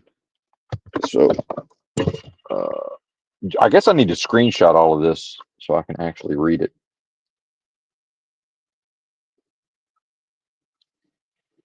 Can I even do that? Well, and I don't agree with this. I disagree that I'm still your friend. You withdraw your friendship. Well, I don't see it that way, but I'm in the context of a friendship. I would not have the luxury of. I can't resist what you're saying here and plausibly pass myself off as desirous of friendship. So um, I don't agree that that's what I'm doing, but I understand that from your perspective, that certainly would have validity, right? And isn't that part of a back and forth? And I've acknowledged, although perhaps not to you directly, my own uh, failures historically, other than when I was a young person. Um, at a certain point, for whatever reason, I crossed over into something representative of the so-called bad friend, right? And yeah, so that's more on me than anybody else, right? And and to congratulate myself, how much of those dynamics get tied up in, you know, if there was more people in the so-called truth community willing to just be like, yeah, man, I see where you're coming from, and yeah, I'm actually more wrong in the scenario, and I've worked on it, but not enough, and it's probably a character flaw in conjunction with uh, you know personality, an actual defective personality, and then whatever Ken McElroy version of Machiavellian lack of empathy and all of these things, right? So yes, it's certainly an appropriate point, and I don't resist the points. I accept that. Yeah, you're right, and it sucks, and it's probably one of the major reasons I don't have friends, but it's not the entire reason. Um, and I have exhibited an ability to just sort of get along with people who are able to get along with me, if that makes sense. It's like, yeah, I understand that I can be a big pain in the fucking ass, but in the example of dealing with the Amazon agent from yesterday, I was a big pain in his ass and he was a big pain in my ass, and yet we somehow managed to get on the same page and resolve something. But then I'm 50 years old, you know, and then we get into freely giving of oneself, from my perspective and the other person's perspective. Like, is there enough of an upside? And the answer, sadly, is probably no. I mean, if I'm honest, and I don't mean because of you necessarily, although that would be a two-way street. It's like, okay, that's great, but there's really not enough of an upside here. And I would say for me, there would be enough of an upside, but I recognize that, and this may be a Talcott version of something that he probably won't ever admit, but, you know, he probably would have actual friends if he wasn't such a pain in the fucking ass, I'm assuming, because it is going to require a certain amount of tolerating a bunch of nonsense that people would probably rather not tolerate. And then he, I'm assuming, is unwilling to work it out with people. And I think a lot of what's directed at Talcott is his own, uh, you know, his own inability to work it out with his loved ones. And I've know that I've attempted to work things out with my loved ones who are simply unwilling to put much effort into that. And that's probably because from their perspective, it's like, yeah, but like there's just nothing in it for us. And it's like, all right, fair enough. Now they haven't said that directly, but that's certainly the message that's been communicated, because again, I'm, talking about the defects of personality and these other, foibles, why would they? And then, but then that's a double-edged sword. Why would I? But I'm willing to, but at the end of the day, at a certain point, it's just like, hey, let's just not, let's not do damage to each other necessarily, but we don't have to, you know, or choose to collaborate if we're in a position to do so. We don't have to be buddies, you know. It doesn't have to be that. And I seemingly have almost no ability to decode what another person might expect from me, So the disappointment of, oh, I thought my friend would call me, because it was such and such event happened. Like Charlie Kirk gets, yeah, and I don't know if I have no idea if Yurt's into Charlie Kirk. I'm just saying broadly, like I don't give a fuck about any of that. No, I don't care. So it's like, yeah, if I have a friend and I know that they're interested in Charlie Kirk, the chances of me recognizing that and being like, hey, man, I know you're probably having a tough time right now. Meanwhile, my own father's, brother died. And I tried to reach out to him and like, hey, man, I'm sorry about your brother. And just no response, So it's like, I don't know what to do. It's the last time we talked. In fact, we didn't even talk. I just sent him a message and it was never returned. It's like, I don't know what that is. You know, that's me attempting to be a human and not being able to pull it off. Right. So are we better off that I don't attempt to be a human in certain? Is it actually better for whatever potential relationship that I don't try to do my imitation of what an actual human being would do in certain situations? Because the being lacking the what most people seem to have at the level of an actual personality, and then in discussing these dynamics, it's probably better that I never had a child and raised it. I mean, does this sound like what should be raising a child? I mean, honestly, no, it doesn't. I'll answer my own question. Absolutely not. And yeah, at my advanced age, I could do it. But I think about my sisters popping out kids at the age of 20, and then whatever nightmare they put their children through, And because my middle sister's there's no way she's not a fucking sociopath. I mean, it is what it is. Um, and a very sophisticated one at that, and intelligent, but not as intelligent as me. Even though some of you may be like, "Well, are you calling her dumb?" Then, well, no, I'm not. But because that's sort of the misunderstood thing about psychopaths and sociopaths. Most of them ain't that smart, and most of them end up in prison or dead. But that's how that goes. Yeah, Charlie Cook, his pronouns are was where. Wow, brutal, and I have no problem laughing at that. That's wow, brutality. Yeah, that's a Mortal Kombat brutality right there, or a from Street Fighter. Perfect. Yeah, yeah. Just Vance wins. Perfect. Goodness gracious. All right, hang on. I got to find somewhere to pour out this can of beans. The anti-nutrients in the juice, apparently. So I'm told. I mean, who the fuck knows?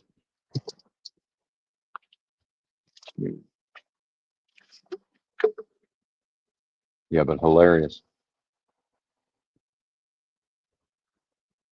We're all androids on Mars. Well, see, and this is the kind of thing, I will I will give myself some credit and say I believe I proved myself to be a fairly decent listener.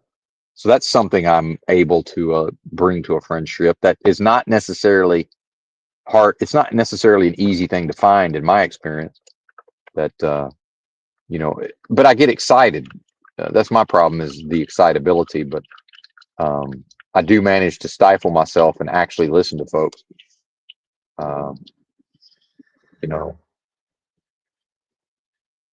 but and I'm not offended by it.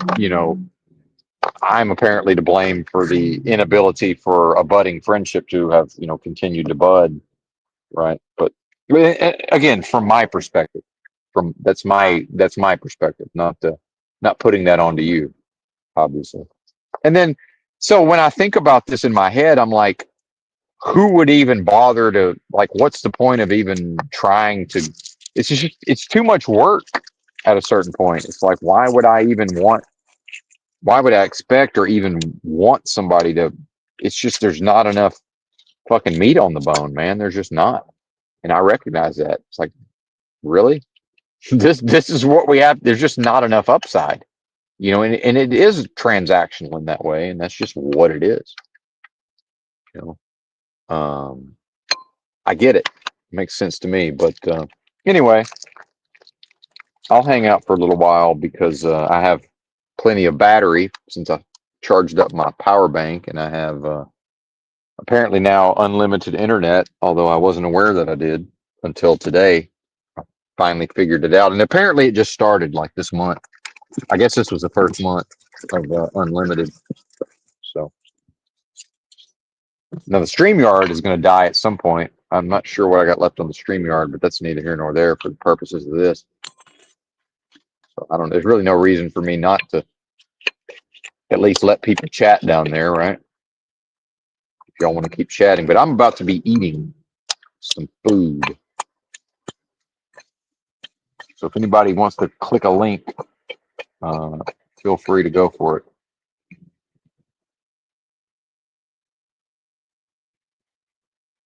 Well, thank you, sir. Well, and maybe I wasn't. See, that's the thing is he says I thought you were an excellent listener until we had conflict. And see, this is probably my own cultural thing where in my world, I don't even want to try to explain it, but I would just say I would be more inclined to to uh, to say, yeah, you're probably right on that. Uh, yeah, you're probably right, sir. So again, I can make whatever excuses I want to make, but who cares, really? Um, and is it unfortunate? Perhaps. I don't know. Um, hard to say. Hard to say, but it, at the risk of clicheing this thing, everything always works out, right? Which isn't really a cliche, but it's just people don't seem, not you, but a lot of people don't understand. That doesn't mean that they work out in the ways that, you know, that they could have or that might be considered desirous, right? Uh, uh, I can't completely go with you there, but I have my own suspicions about why you've interpreted it that way. It's right. So this is a bit of the character defect I would bust your shit about was you were faking a friendship like a psychopath to extract resources, which is what you projected onto me. And if that is in fact the case, it would be to actually, I would take umbrage with if that's what you were thought you were communicating to me. I was not capable of interpreting those messages. So versus if you told me that directly in that way, I would still make up my own mind, but I would be inclined to go with your premise at least because you're observing me and you're able to observe me in a different way than I'm able to observe myself. And you could be right. Although, you know, like a psychopath is the same way of calling somebody a psychopath. And I certainly would say that I've proven within my life to not be that, thankfully. So having some of the characteristics of, antisocial personality disorder, narcissistic personality disorder, dissociative identity disorder, but I don't have any of the disorders, right? So when you look at the actual elements that would have to be present for an actual psychopath, I don't have all. I don't have enough of them to meet the standard, thankfully. So if I have some of the traits that are referred to as psychopathy, that could actually be normal. And in fact, I would then have my own opinions about why you interpret it that way, but I wouldn't want to be accusatory out of a concern for, maybe maybe I've been told certain things about other relationships that are really none of my fucking business. See, but I would still factor that in and think about it from that perspective. If that makes sense. And this is the type of shit that I would end up getting into with my sister if we were ever to actually go there, which we haven't that I know of. But yeah, and again, it's okay to just, in my opinion, to just be like, yeah, this is too much work for not enough upside. Like, what are we even talking about?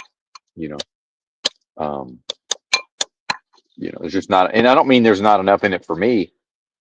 And what a psychopath concern themselves with now but see, here's the problem: is going to sound very manipulative.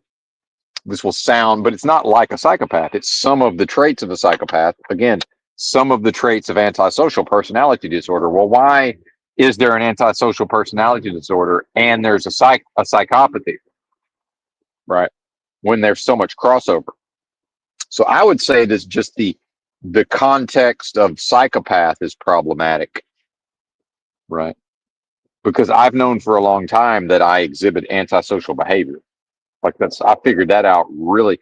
And how do you think I've managed to stay with a clean criminal record and can pass a background check and have never been 5150'd, and on paper, other than a poor credit score and maybe holes in my employment history, on paper, I'm a upstanding citizen who can be entrusted with an 18-wheeler. It's because unlike most people who make it to the age of 50, if they're psychopaths, there's not really people that make it to this unless they become CEOs of corporations. There's nobody that's 50 years old who's an actual psychopath who's living in a car somewhere, who hasn't been 5150, who hasn't been medicated, who hasn't been through the mental health system, who hasn't been incarcerated, who hasn't been convicted of crimes.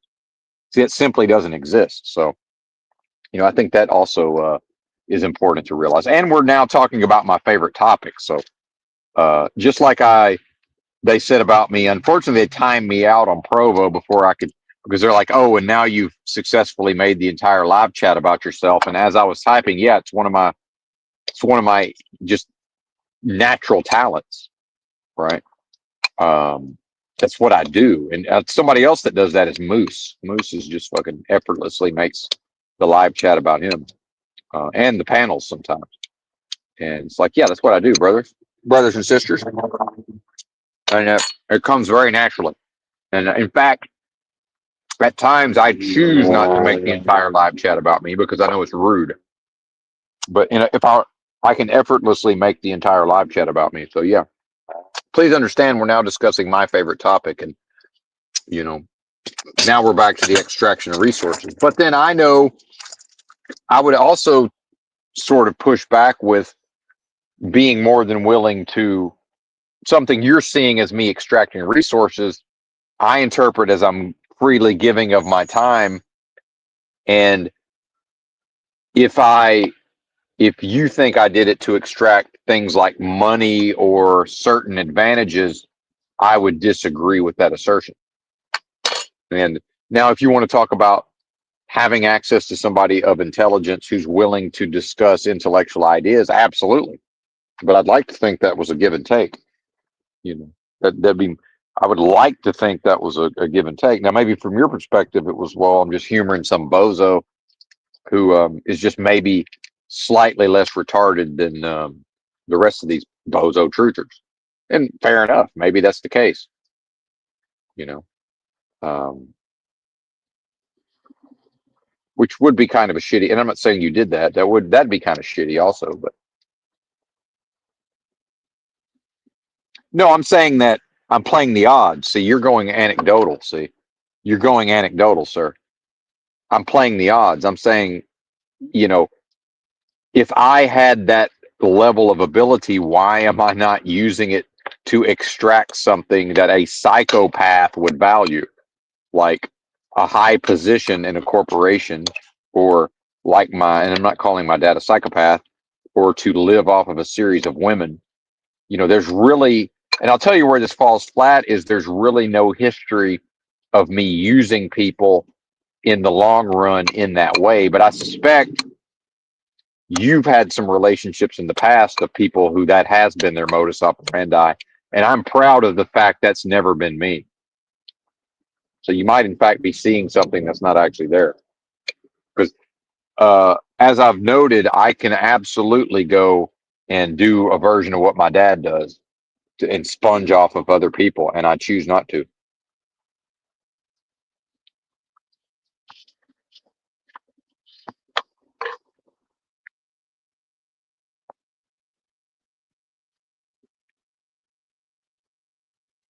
What do you mean by picked up? No, again, I'm playing the odds. I'm not saying it's never happened. I'm saying if I was operating at that level, how do we account for my lot in life, if that's even the proper terminology? So, see, again, something I've been on about in the recent live streams is it's to reconcile something that must be reconciled that many folks don't recognize must be reconciled, in my opinion. So, again, if what you're asserting is present, how do we reconcile that it's not being taken advantage of by somebody who, if they met a standard of what's being asserted, a person who would have no problem taking advantage of such? No, you're going anecdotal. See, you are. You saying that I'm saying generally, if I'm one of what could be a group of people with those traits, I'm playing the odds, sir, in making my point. And that seems to bother people. If it's true 85% of the time, that's good enough for me. That's sort of the poker analogy. In poker, when I make a certain bet, it's not going to be 100%. I'm playing the fucking tendencies and I'm playing the situation.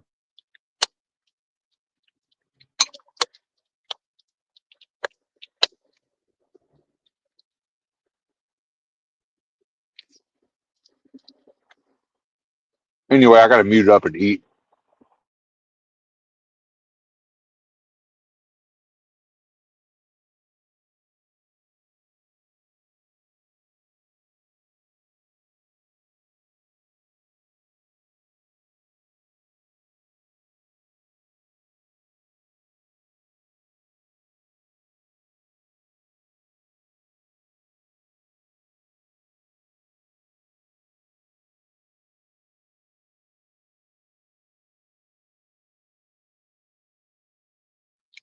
You're speaking in a context that I spoke in a context and you've removed the context and you're now repeating my comments back to me without the proper context.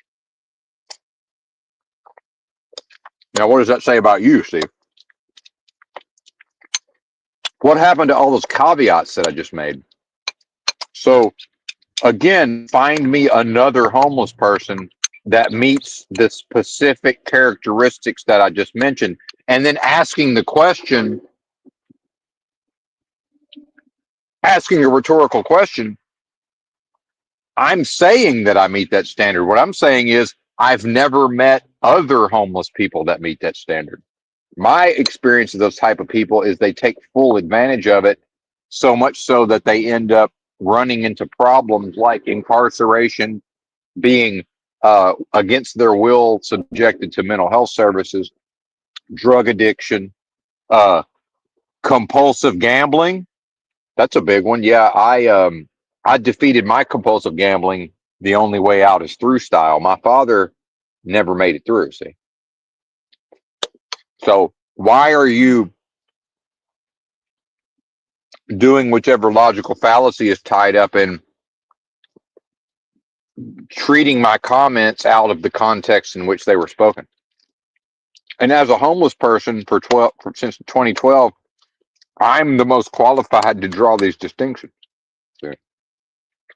I'm the most qualified because I have the most experience in personal observation.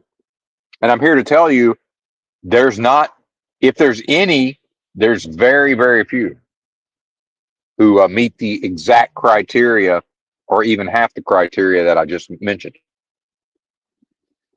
So it's now on you. So now we're back to everything I described earlier. It's now on you. It's now up to you to prove what you're asserting. So you're doing all of this without making your own assertions, other than some accusations here and there. See, and are you not aware that that's what you're doing? Do you not know that that's what you're doing? Because maybe you don't know.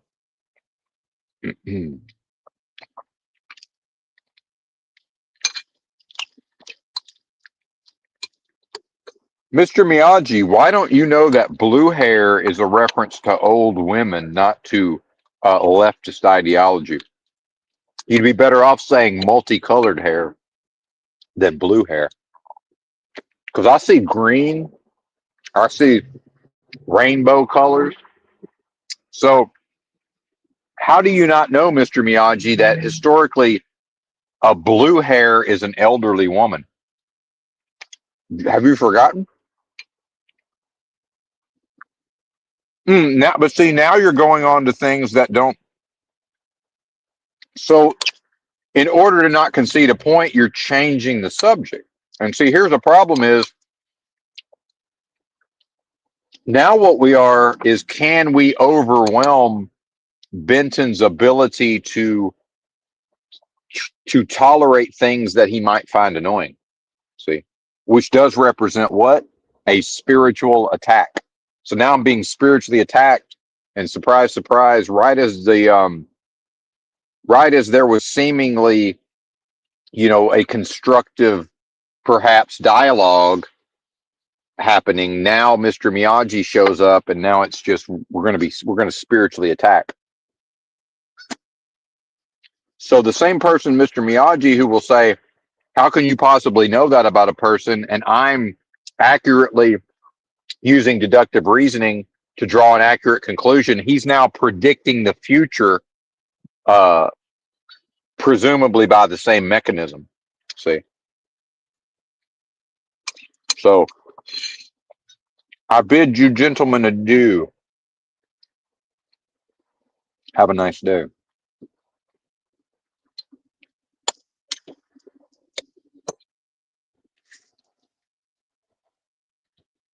Or don't. I guess that's up to you. But I think those who have eyes to see certainly see what's happened. And my very sensitive internal space is letting me know exactly what's happened here.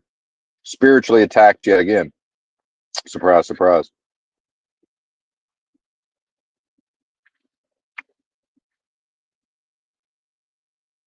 Prove it. See what has changed. This is the lazy logic I'm talking about. Could you be more specific, sir? Could you get on the mic somewhere and explain in a longer format exactly how it's lazy logic? Because I will not concede the point.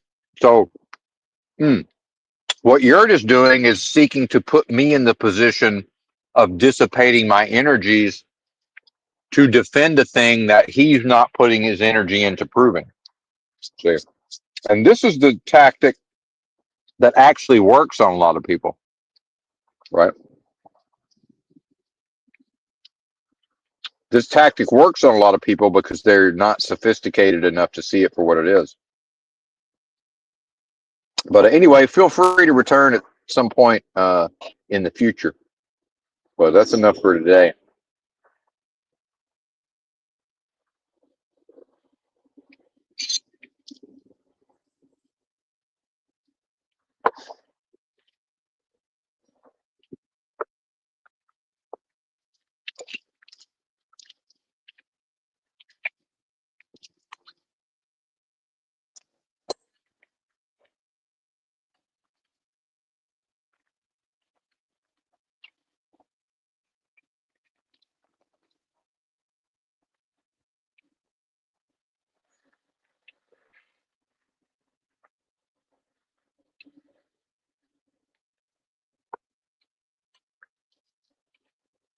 Apologies for eating into the mic, folks.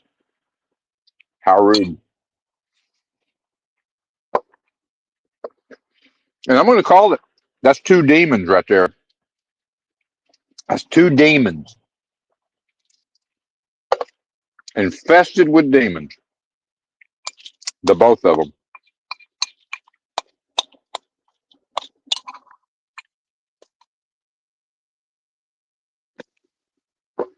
It's unfortunate.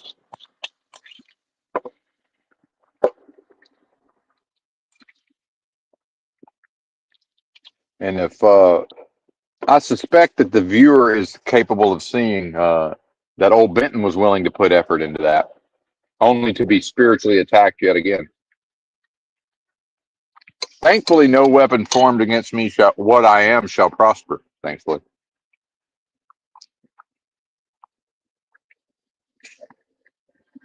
Demons, do your worst. They're going to have to send higher level demons than that. And even the higher level demons aren't going to be able to do anything with old Benton. Because what Benton is a quickening spirit.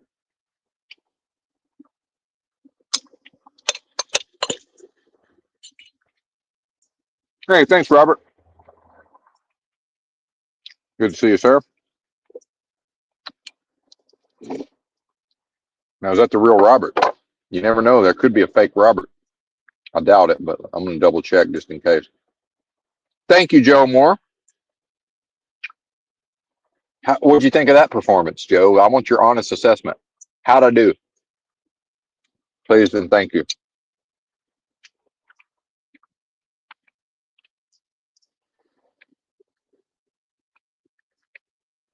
Unlike Jack, I managed to remain calm.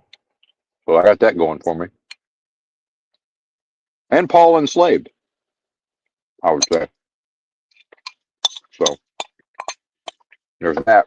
And again, sorry I'm eating, but I have to.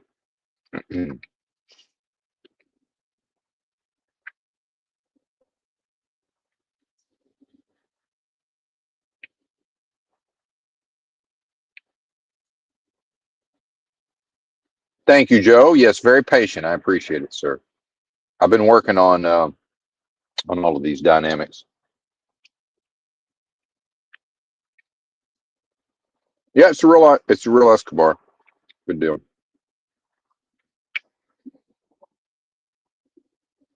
Yeah, definitely a an indictment on the realm. Certainly,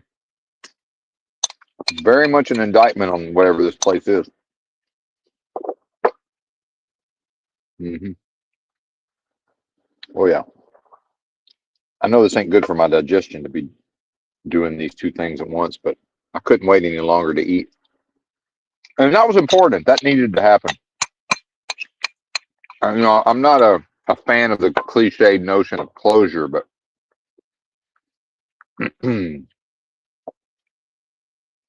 but especially Mr. Miyagi tagging in when he did. That was a little much there.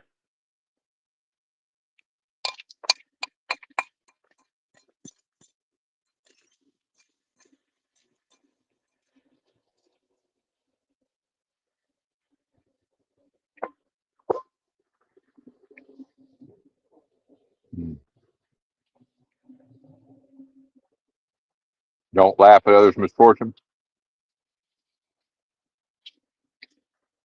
Who's doing that? To the victor go the spoils, sir. And in the context of spiritual war and being attacked by spiritually by uh, persons who are infested with demons, that is the appropriate reaction, I must say. That is absolutely the appropriate way to deal with it.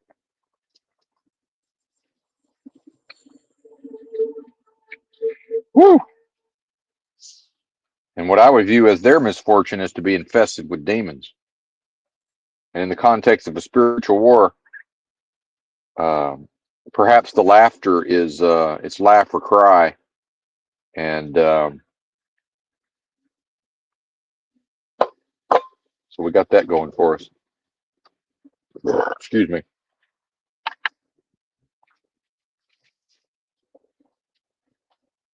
But yeah, salt in the wound is be a good winner, right? Be a good winner. But I definitely think a key point is just an abject refusal to put energy and effort into um, backing up the assertions, but then attacking and saying, well, there's the lazy logic. Well, okay, that's again an opinion and a characterization. I don't agree, so I'm going to need to have that person put their efforts and energy into spending 30 minutes or so breaking it down. And until they spend 30 minutes breaking down just that one assertion, because remember, we're 2 hours into this already. I would have to be a fool beyond a certain point of patience, as Joe Moore noted. I would have to be a fool to continue on accepting their premises. So I entertained in a good faith effort. I entertained some of their notions for the purposes of the discussion. But when it became, and I also gave a little ground, I gave some ground in order to facilitate, and I was met only with further spiritual attack. Right.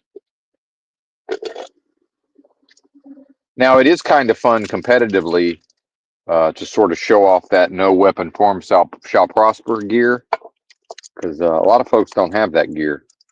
Right. But again, to the what I am is the victory, and to the victor go the spoils.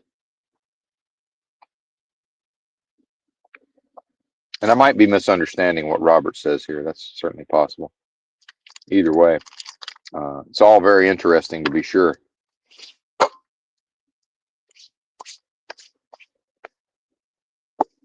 Thank you, Joe. I remained in honor. Fantastic.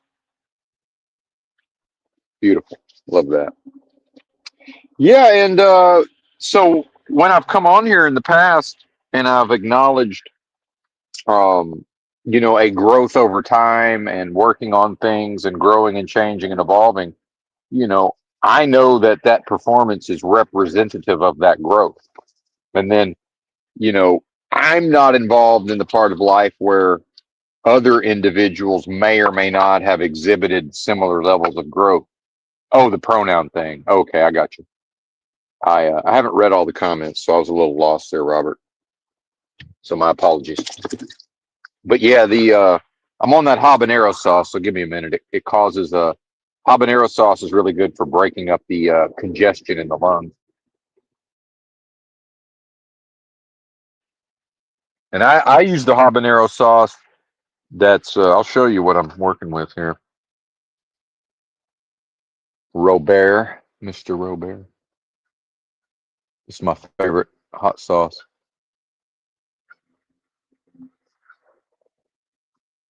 Oh, Charlie got proved wrong. Oh, Charlie Kirk.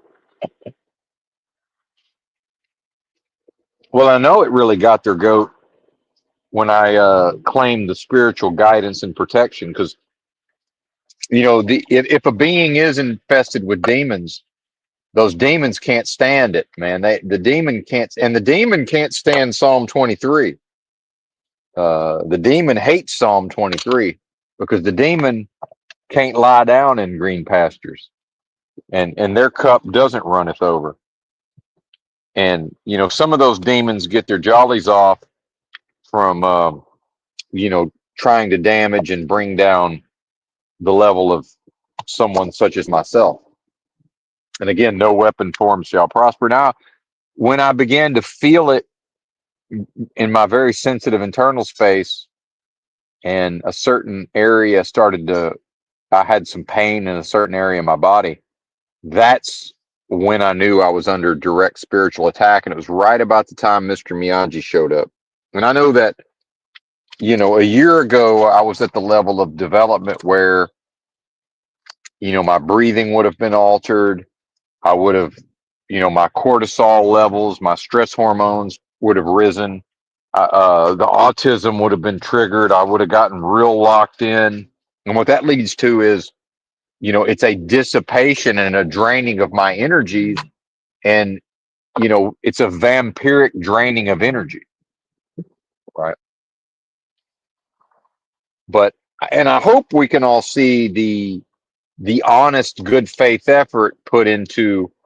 Now, part of this is my own, again, what I am being of the nature of wanting to be helpful. My nature is to be desirous of friendship. And if you see, this is probably where I went wrong. And I'm probably going to end up having to confess, repent, seek forgiveness, and then be forgiven because I probably, even though on the previous stream I claimed credit for, you know, leveling up and being able to sort of check people and not allow certain aggressions to stand. And I was using the example of dealing with these two different Amazon agents, right? Well, so when dealing with those two system agents, um, I did probably concede a little too much ground, perhaps, but some of that could be my own, just sort of wanting to flex my muscles and kind of see, you know, check myself out in the mirror in a way to kind of see the progress. And there's no damage done beyond, I'll probably do some deep breathing and some vagal nerve type breathing, but I'm going to do that anyway. So what's the difference? Realistically. Oh, it's bad karma to make fun of people. Well, my thing is, well, if somebody makes a joke about an unfortunate event and I find it funny, that's a very human thing. So I would actually disagree with you on that basis, Robert. But some people certainly want to laugh at the misfortune of others. And I know I'm not one of those people. But the fact is, I have never and will never give a flying fuck about Charlie Kirk. Now, the fact that some people are too dumb, and I don't mean you, Robert, I'm talking about Mr. Miyagi. The fact that some people are too dumb to understand that has nothing to do with left versus right in a political sense. Meanwhile, Mr. Miyagi is either not intelligent enough or doesn't have the level of integrity to recognize that um, the folly in identifying, and I'll hold you to this a little bit, Robert, the folly in believing that the American people are engaged in a political process. And I know I've said this to you before, when the prerequisite for engaging in a political process is power, and the masses of people in this country simply have no power. Therefore, by definition, the masses of people in this country, oh, I disagree. There is no us to look bad, because this is a wholly individual experience spiritually. So I could not disagree more. There is no us to look bad. And in fact, if by us you mean the American people couldn't look worse if Charlie Kirk never existed. The American people, by refusing to do what is right and proper within themselves individually, by bringing themselves up to the level of being able to participate in a proper society, in fact, individuals' refusal to better the level of their own performance within themselves, that's what prevents the possibility of a proper society. And again, this realm only understands the languages of power and money, which is the entire, that is the reason for Christ, in my opinion. That's the entirety of that's the reason for the existence of Christ within this delusory realm, is that beings who are cut off access from worldly power, and in fact, I would argue, in fact, for me to wield worldly power would be to my own detriment. So, in fact, I'm protected. So, when I talk about this place is exactly as it must be by definition, I'm actually probably protected from myself in that way, because if individuals, and I'm realizing this for the first time, if individuals did do better and internally bootstrap and increase their vibrations and do better, such that they were able to exist within a proper society, then I might have been swept away in the past with the proper society, and I might never have reached these levels within myself. See, I might not have ever reached these levels. So, in some ways, it is beneficial, or has proven beneficial, because if it is the philosophy of solipsism, then what that means is that, from my perspective, it's all about me and my spiritual development. And I can't ever be on a team spiritually, Robert, because that's not possible. Because in the context of a judgment, and I'm not saying that there is a Christian level judgment, I'm merely using what the system, parts of the system assert to be true and valid. I'm saying, well, in the context of judgment, my judgment can never be tied up with any other individual's judgment. And I'm here to say that is my foundation for uh, contextually subscribing to solipsism. Contextually, meaning I can never truly know, and it doesn't even matter, because from my perspective, it's the validity is in recognizing the holy individual experience, WHOLLY. And then if the being bootstraps enough and rises to the level of uh, inviting in the resurrection of the risen Christ within. See, once that standard is met via what I am is the way, what I am is the truth, and what I am is the life. And then John, was it 15:26? Let me read this. This is very important, because this is exactly what's going on here. This is what we're discussing. Hang on, let me get my Bible app up. It's in the description of this video, I believe. Yeah, and I wait a minute, that's not it. It's 14:26. The Comforter, which is the Holy Ghost, whom the Father will send in my name. This is Jesus talking, remember. He shall teach you all things. Which, this is how I'll know this. I've been taught this by the Holy Ghost, also known as the Comforter, and bring all things to your remembrance, whatsoever I have said unto you. And then that operates in conjunction with John chapter 15,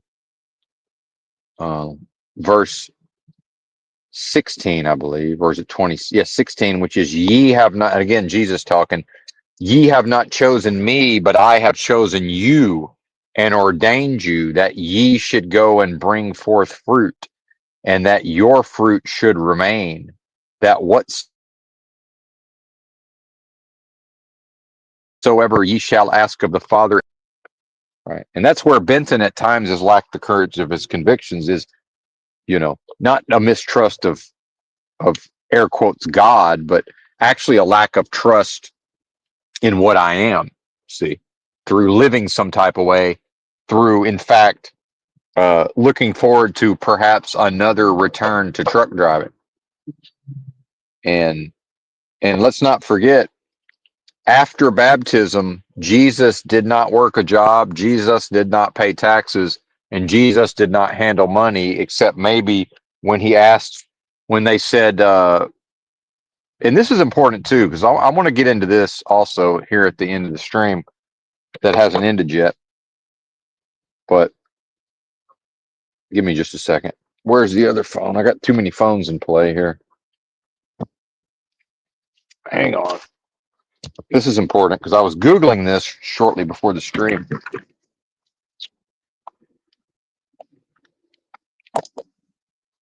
Damn it, where did it go?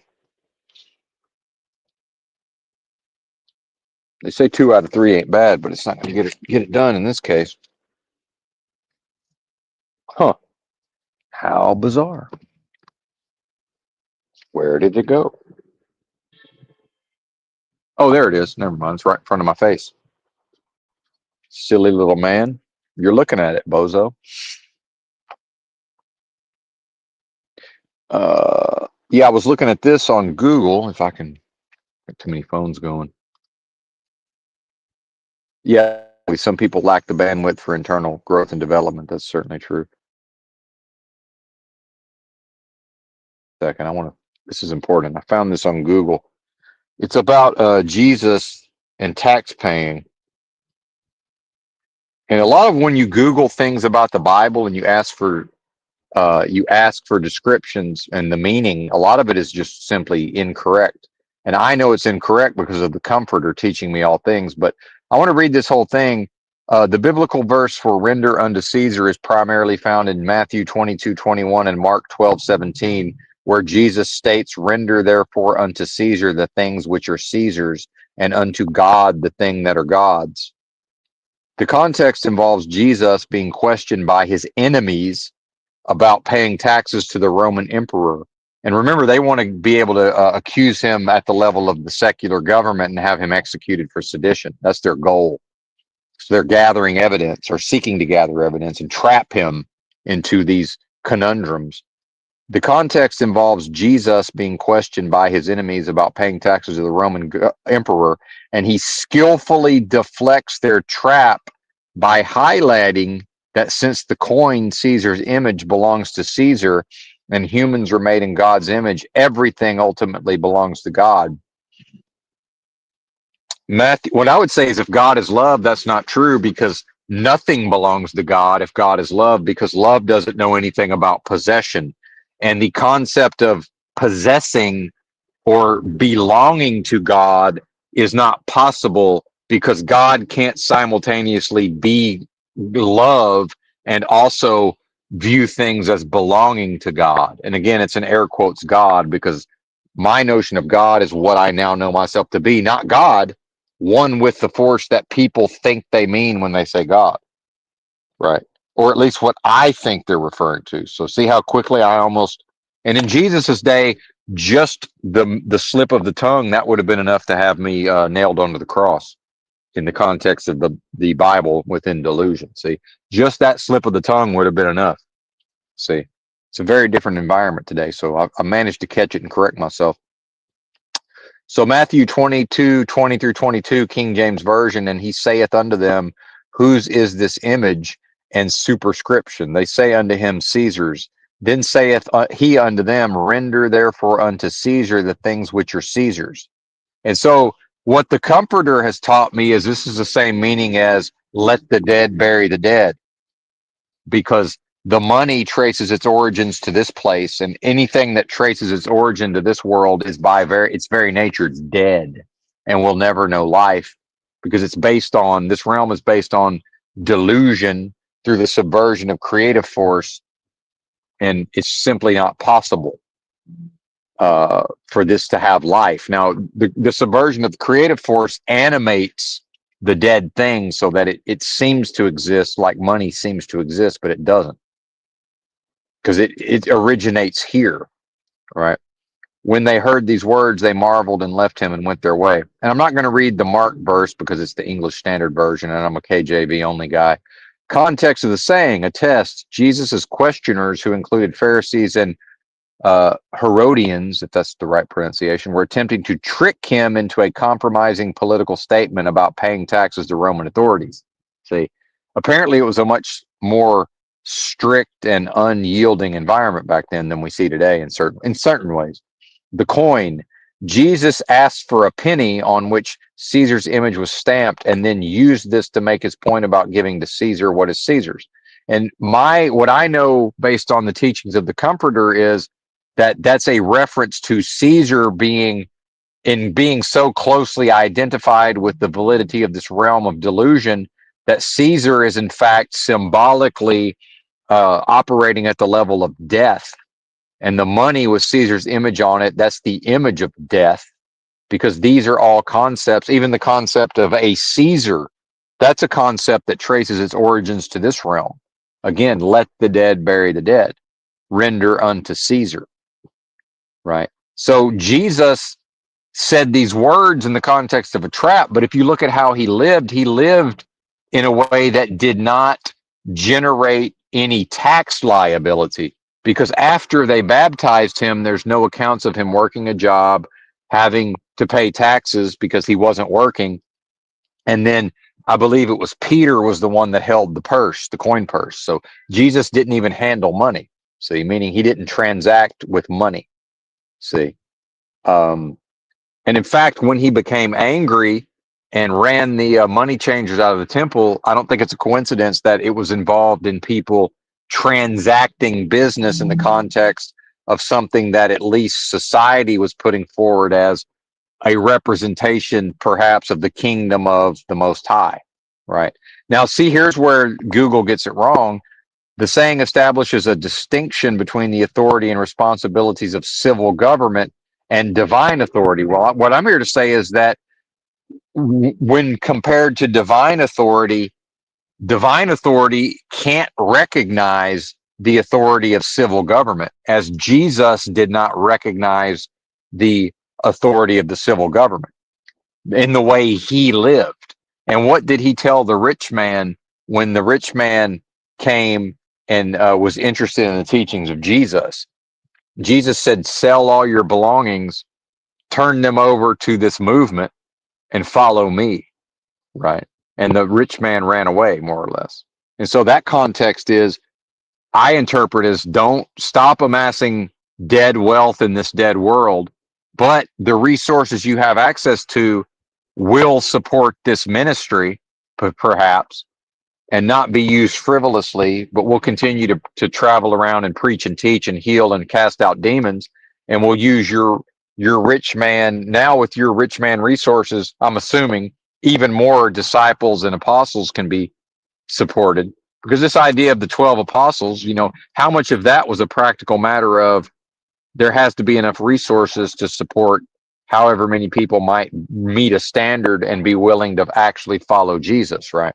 Meaning follow Jesus by doing what he does, by living how he lived, by not working a job to support the dead system of things, by not accruing tax liability and paying taxes, and by not transacting in money except where it's absolutely necessary, and doing so only with the money that is taken through alms, right? Alms giving, while simultaneously giving to the poor, right? And the disadvantaged who aren't really able to gather many resources for themselves, right?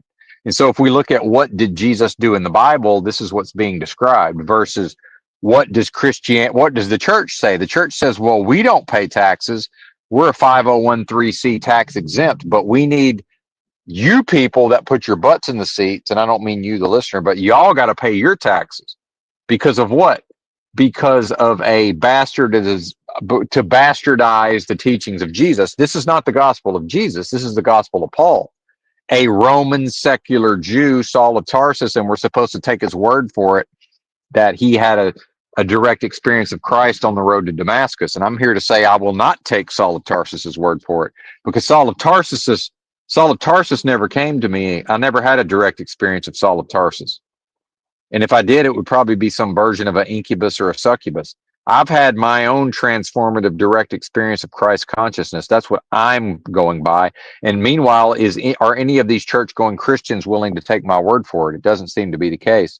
So what Google says is that the saying establishes a distinction between the authority and responsibilities of civil government and divine authority. Well, divine authority can't recognize the authority of the civil government because that would be a violation. That would be to treat the blessing is symbolically represented by what I am. That would be to serve Satan, or antithesis, by knowingly or unknowingly treating blessing as if it might be cursed. So you see that even this potential return to truck driving on a temporary basis, I can probably only do it through not paying taxes through doing a 1099, but even that may not be appropriate. So I don't know. My truck driving job days may be over, right? And my transacting directly in money might be over, but I don't know. We're going to find out. I may not be to that point yet, but I know I see people in this city that are seemingly doing that, that are seemingly living hand to mouth and not working jobs. Now, maybe some of them get government checks, but I don't know. There has to be somebody. I know that Daniel Suello guy, he's, famously figured out supposedly how to live without money. But it suggests that people see this is the part that's flat wrong. It suggests that people should pay taxes and obey the laws of the state, as these are their legitimate claims, while also acknowledging that humanity belongs to God. No, it doesn't, as they are created in his image. That's also not what that means. That is not what created in his image and likeness means. That's also the Bible. There's absolute lies in the Bible. Right. But well said, Joe Moore. I didn't mean to skip past your comment. Some people lack the bandwidth for internal growth and development. This is very true. You're absolutely right. And so part of what Benton is afflicted with is Benton is so in love with the transcendent potential of an individual that he tends to give people a little too much leeway. Right. But the reality is, at the age of 50, living in a car with little resources, old Benton here, it's to live the teachings of the Lord Christ Jesus, and in the way in which the Comforter, which is the Holy Ghost, teaches me to interpret.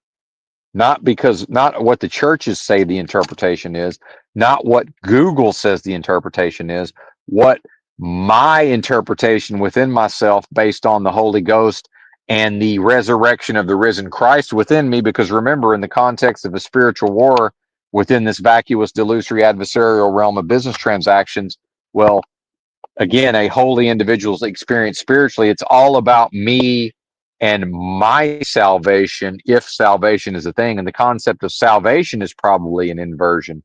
It's probably salvation by by choosing to not strongly identify with this delusory realm, but to, in fact, as strongly as possible, as often as possible, correctly identify within myself. And amazing how now that I'm preaching this, the previously mentioned pain centers that were going off in my sensitive inner space are now, the relief is now entering in, because the proper preaching is coming forth. And that is, Benton's a preacher, and that's what Benton is going to be doing. But he's not going to be turning his life into that. And Benton is provided for. What Benton is abundance, and not Benton the performer, not Benton the performance, not Benton the personality, not Benton the collection of experiences, biography, history, and traits. No, what Benton is at his core spiritual essence within this realm, this illusory realm. See, and the fact that Benton has unlocked this and is now performing this more often than not, well, does that reflect on other individuals? Well, from Benton's perspective, no, it doesn't. But from other perspectives, yes, it does. And so why did whoever is blamed for killing Jesus, why did they kill him? See, so the fact is, Benton must know, trust, and understand that, like Jesus said in the Bible, the servant is not greater than the master.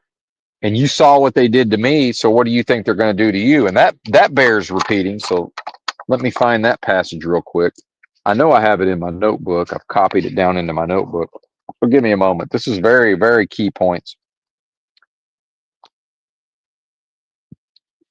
And I'll get to that here shortly, Joe Moore. But give me a second. Where is John? I got a lot of good notes here that haven't been covered. But yeah, here we go. John 15:7, Jesus talking, if ye abide in me. See, I would go ahead and say that, well, okay, never mind. If ye abide in me and my words abide in you, ye shall ask what ye will, and it shall be done unto you. Herein is my Father glorified, that ye bear much fruit, so ye shall be my disciples. As the Father hath loved me, so have I loved you. Continue ye in my love. If ye keep my commandments, ye shall abide in my love, even as I have kept my Father's commandments and abide in his love. And then that connects with Matthew 22:36. Master, which is the greatest commandment in the law? 37, Jesus talking. Jesus said unto him, Thou shalt love the Lord thy God with all thy heart, and with all thy soul, and with all thy mind. This is the first and great commandment. And the second is like unto it, Thou shalt love thy neighbor as thyself. On these two commandments hang all the law and all the prophets. John 15:12, Jesus talking again. This is my commandment, that ye love one another as I have loved you. Greater love hath no man than this, that a man lay down his life for his friends. Ye are my friends, if ye do whatsoever I command you. John 15:15, henceforth I call you not servants, for the servant, so I henceforth I call you not servants, for the servant knoweth not what his Lord doeth, but I have called you friends, for all things that I have heard of my Father I have made known unto you. Right. It's almost like Jesus and the Holy Spirit are the same thing, or the Comforter. Ye have not chosen me, but I have chosen you and ordained you that ye should go out and bring forth fruit, and that your fruit should remain. That whatsoever ye shall ask of the Father in my name, he may give it to you. These things I command you, that ye love one another. If the world hate you, ye know that it hated me before it hated you. If ye were of the world would love his own. But because ye are not of the world, but I have chosen you out of the world, therefore the world hateth you. And I think we saw that in the live chat today, did we not? Remember the word that I said unto you, the servant is not greater than his Lord. See, I keep misremembering that as the master. The servant is not greater than his Lord. If they have persecuted me, they will also persecute you. If they have kept my saying, they will keep yours also. But all, meaning if they've treated me like Christ, they will also treat you like Christ. When has anybody preached on that?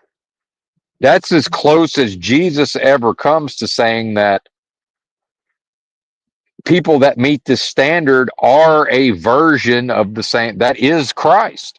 That is the resurrection of the risen Christ within me. That's what's being described here. But all these things will they do unto you for my name's sake, because they know not him that sent me. If I had not come and spoken unto them, they had not sinned. But now they have no cloak for their sin, meaning they can't claim ignorance. He that hateth me hateth my Father also.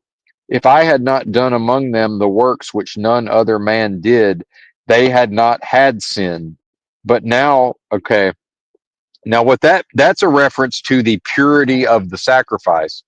If I had not done among, in my opinion, I could be wrong. That's my opinion, not my knowing. If I had not done among them the works which none other man did, and that would probably be miracles also. That's casting out demons, and that's going to be healing and the preaching and the teaching.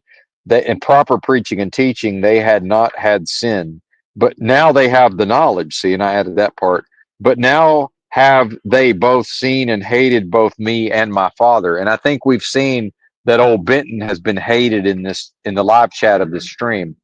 But when the Comforter is come, whom I will send unto you from the Father, even the Spirit of truth, which proceedeth from the Father, he shall testify of me, and ye also shall bear witness, because ye have been with me from the beginning. Again, chosen and set apart to God. Or more correctly, born into spiritual perfection by never not being one with the most super intelligent power of force and of love and creation possible at the highest levels of vibrational frequency, a quickening spirit. What y'all think about that?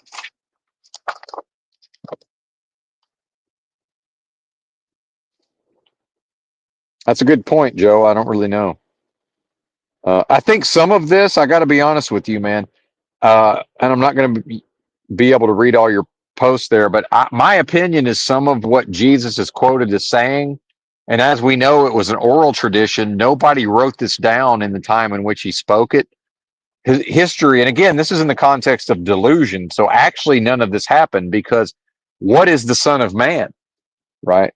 Let's Google that. What is the Son of Man? This is also instructive. This is very important. Uh, Hang on. Let me find my phone here. How many times can one man lose one phone? This is crazy. Here it is. What is the Son of Man?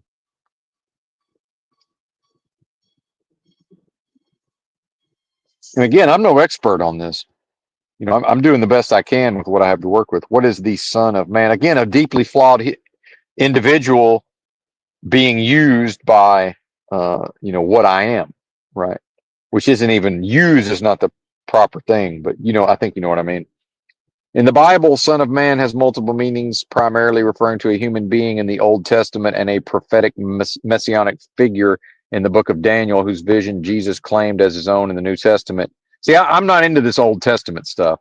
So I'm just going to go with a human being in the Old Testament.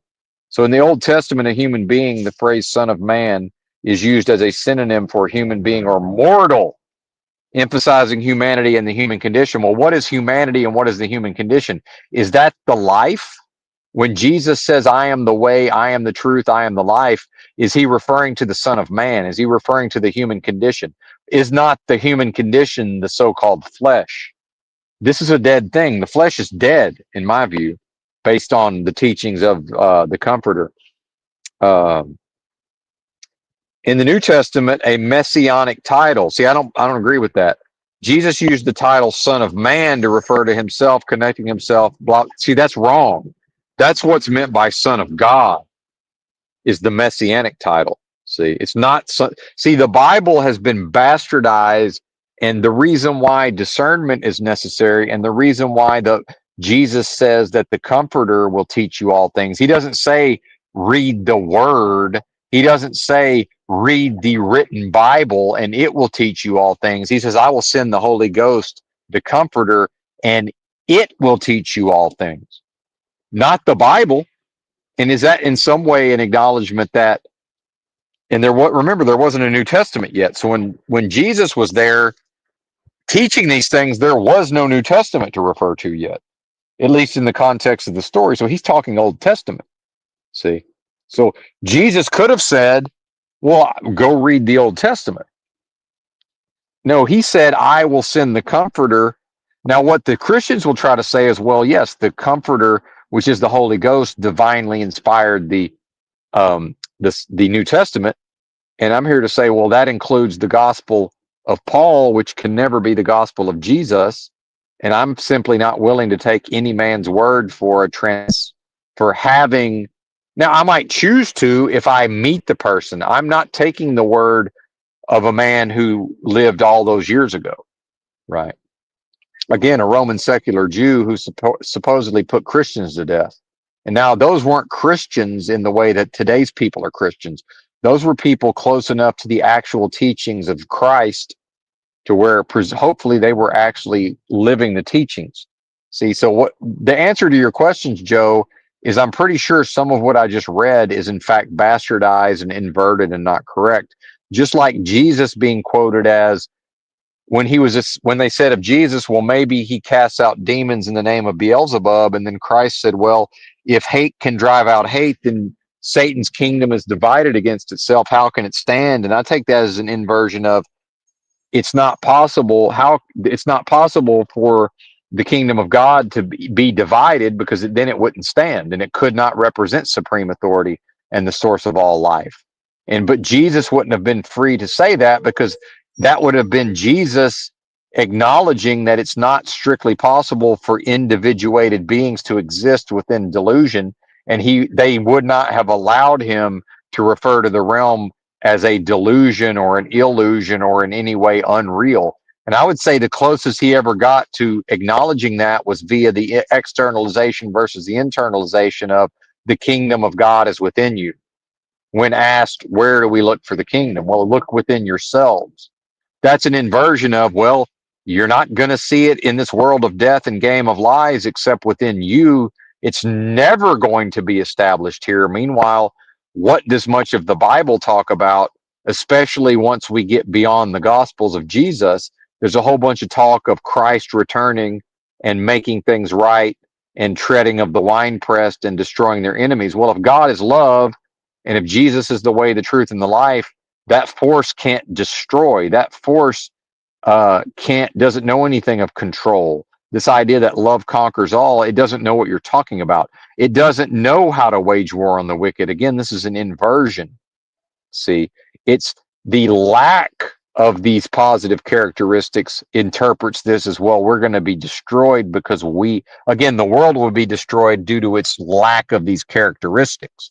So from the perspective of antithesis, if the flesh, the dead flesh within this world of death and game of lies, if the divine spark that seemingly dwells within the meat suits is dumb enough to be fooled and have the wool pulled over its eyes to serve antithesis through serving dead, corrupt religion that traces its origins to this place, well, then that's going to seem like a war is going to be waged, because then that's going to preclude the corrupt demons, which is what individuals will degenerate into, corruption and the influence of demonic oppression, so that it will be difficult to tell where does the human being end and where does the demonic entity begin, because there's so much crossover.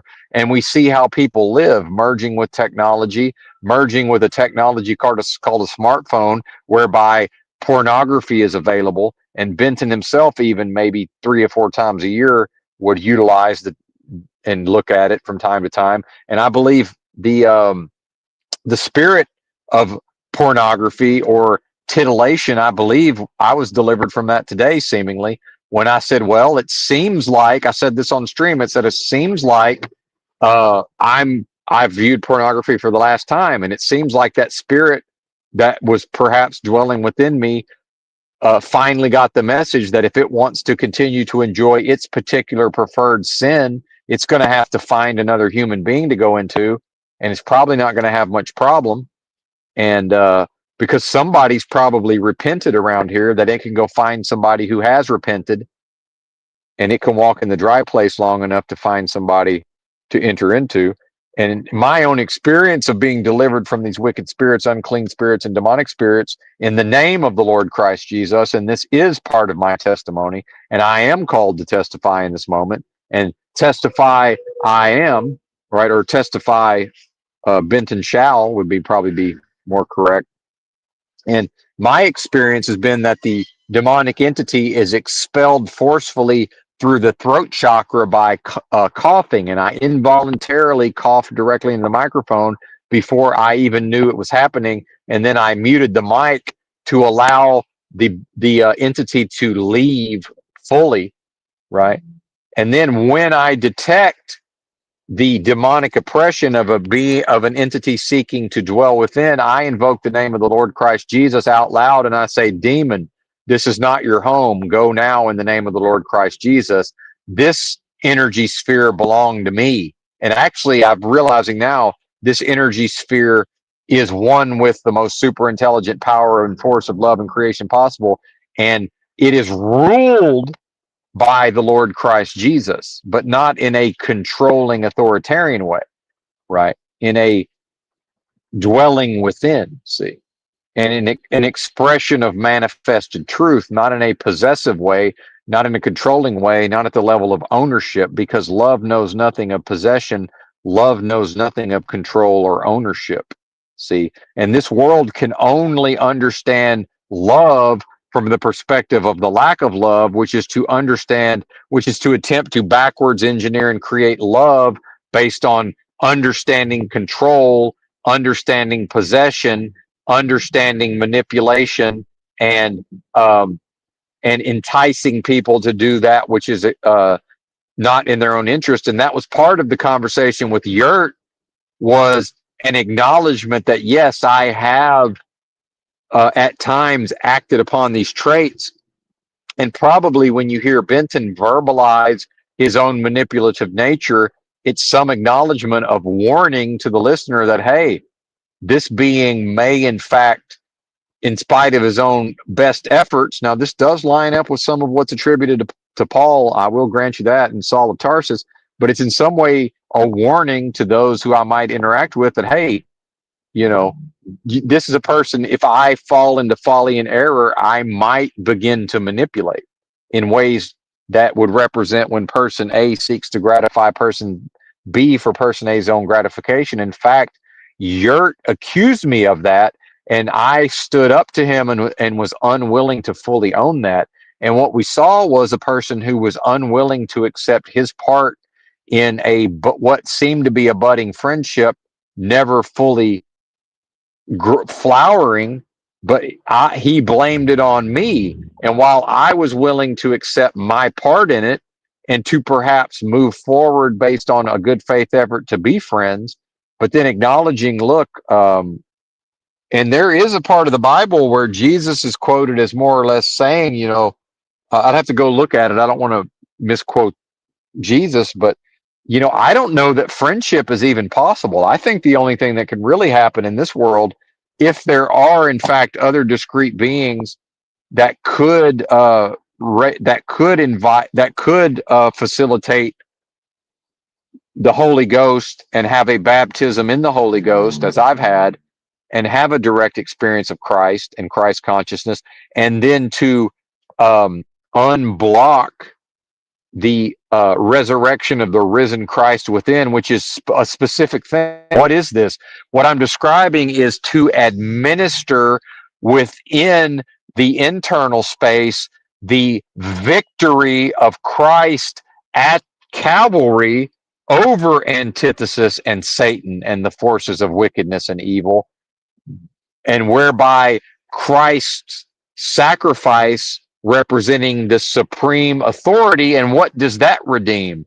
That doesn't redeem the sin of man, because that doesn't make any sense, because the sins of the flesh are dead. How can something dead redeem? How can a dead thing redeem life? The sacrifice being of supreme value is, it has to be a supreme value in order to redeem what? The being who entered into this place, passed through its mother's womb in a state of spiritual perfection, and was then sacrificed to Moloch, which represents industrial and post-industrial society, and then the strong identification with Moloch's machine in this delusory realm, leading to the being degenerating spiritually into flesh and sense enjoyment, so that it's to let the dead bury the dead and let the flesh, in fact, take on its own true nature of death, tracing its origins to this place. And the flesh, as we know, can't ever leave this realm of death and these games of lies. Right? So the death of the flesh is necessary symbolically in order to enable supreme authority and the source of all life and creation to be brought unto remembrance, which lines up with the teachings of Jesus, to then manifest at the level of what I am is the way, what I am is the truth, and what I am is the life, and to bring forth the fruit into this delusory realm of death, lies, destruction, and man dominating man unto man's own injury. And if that's not one of the greatest sermons ever preached in the name of the Lord Christ Jesus, I'd like to hear it. Thanks for watching. Bye.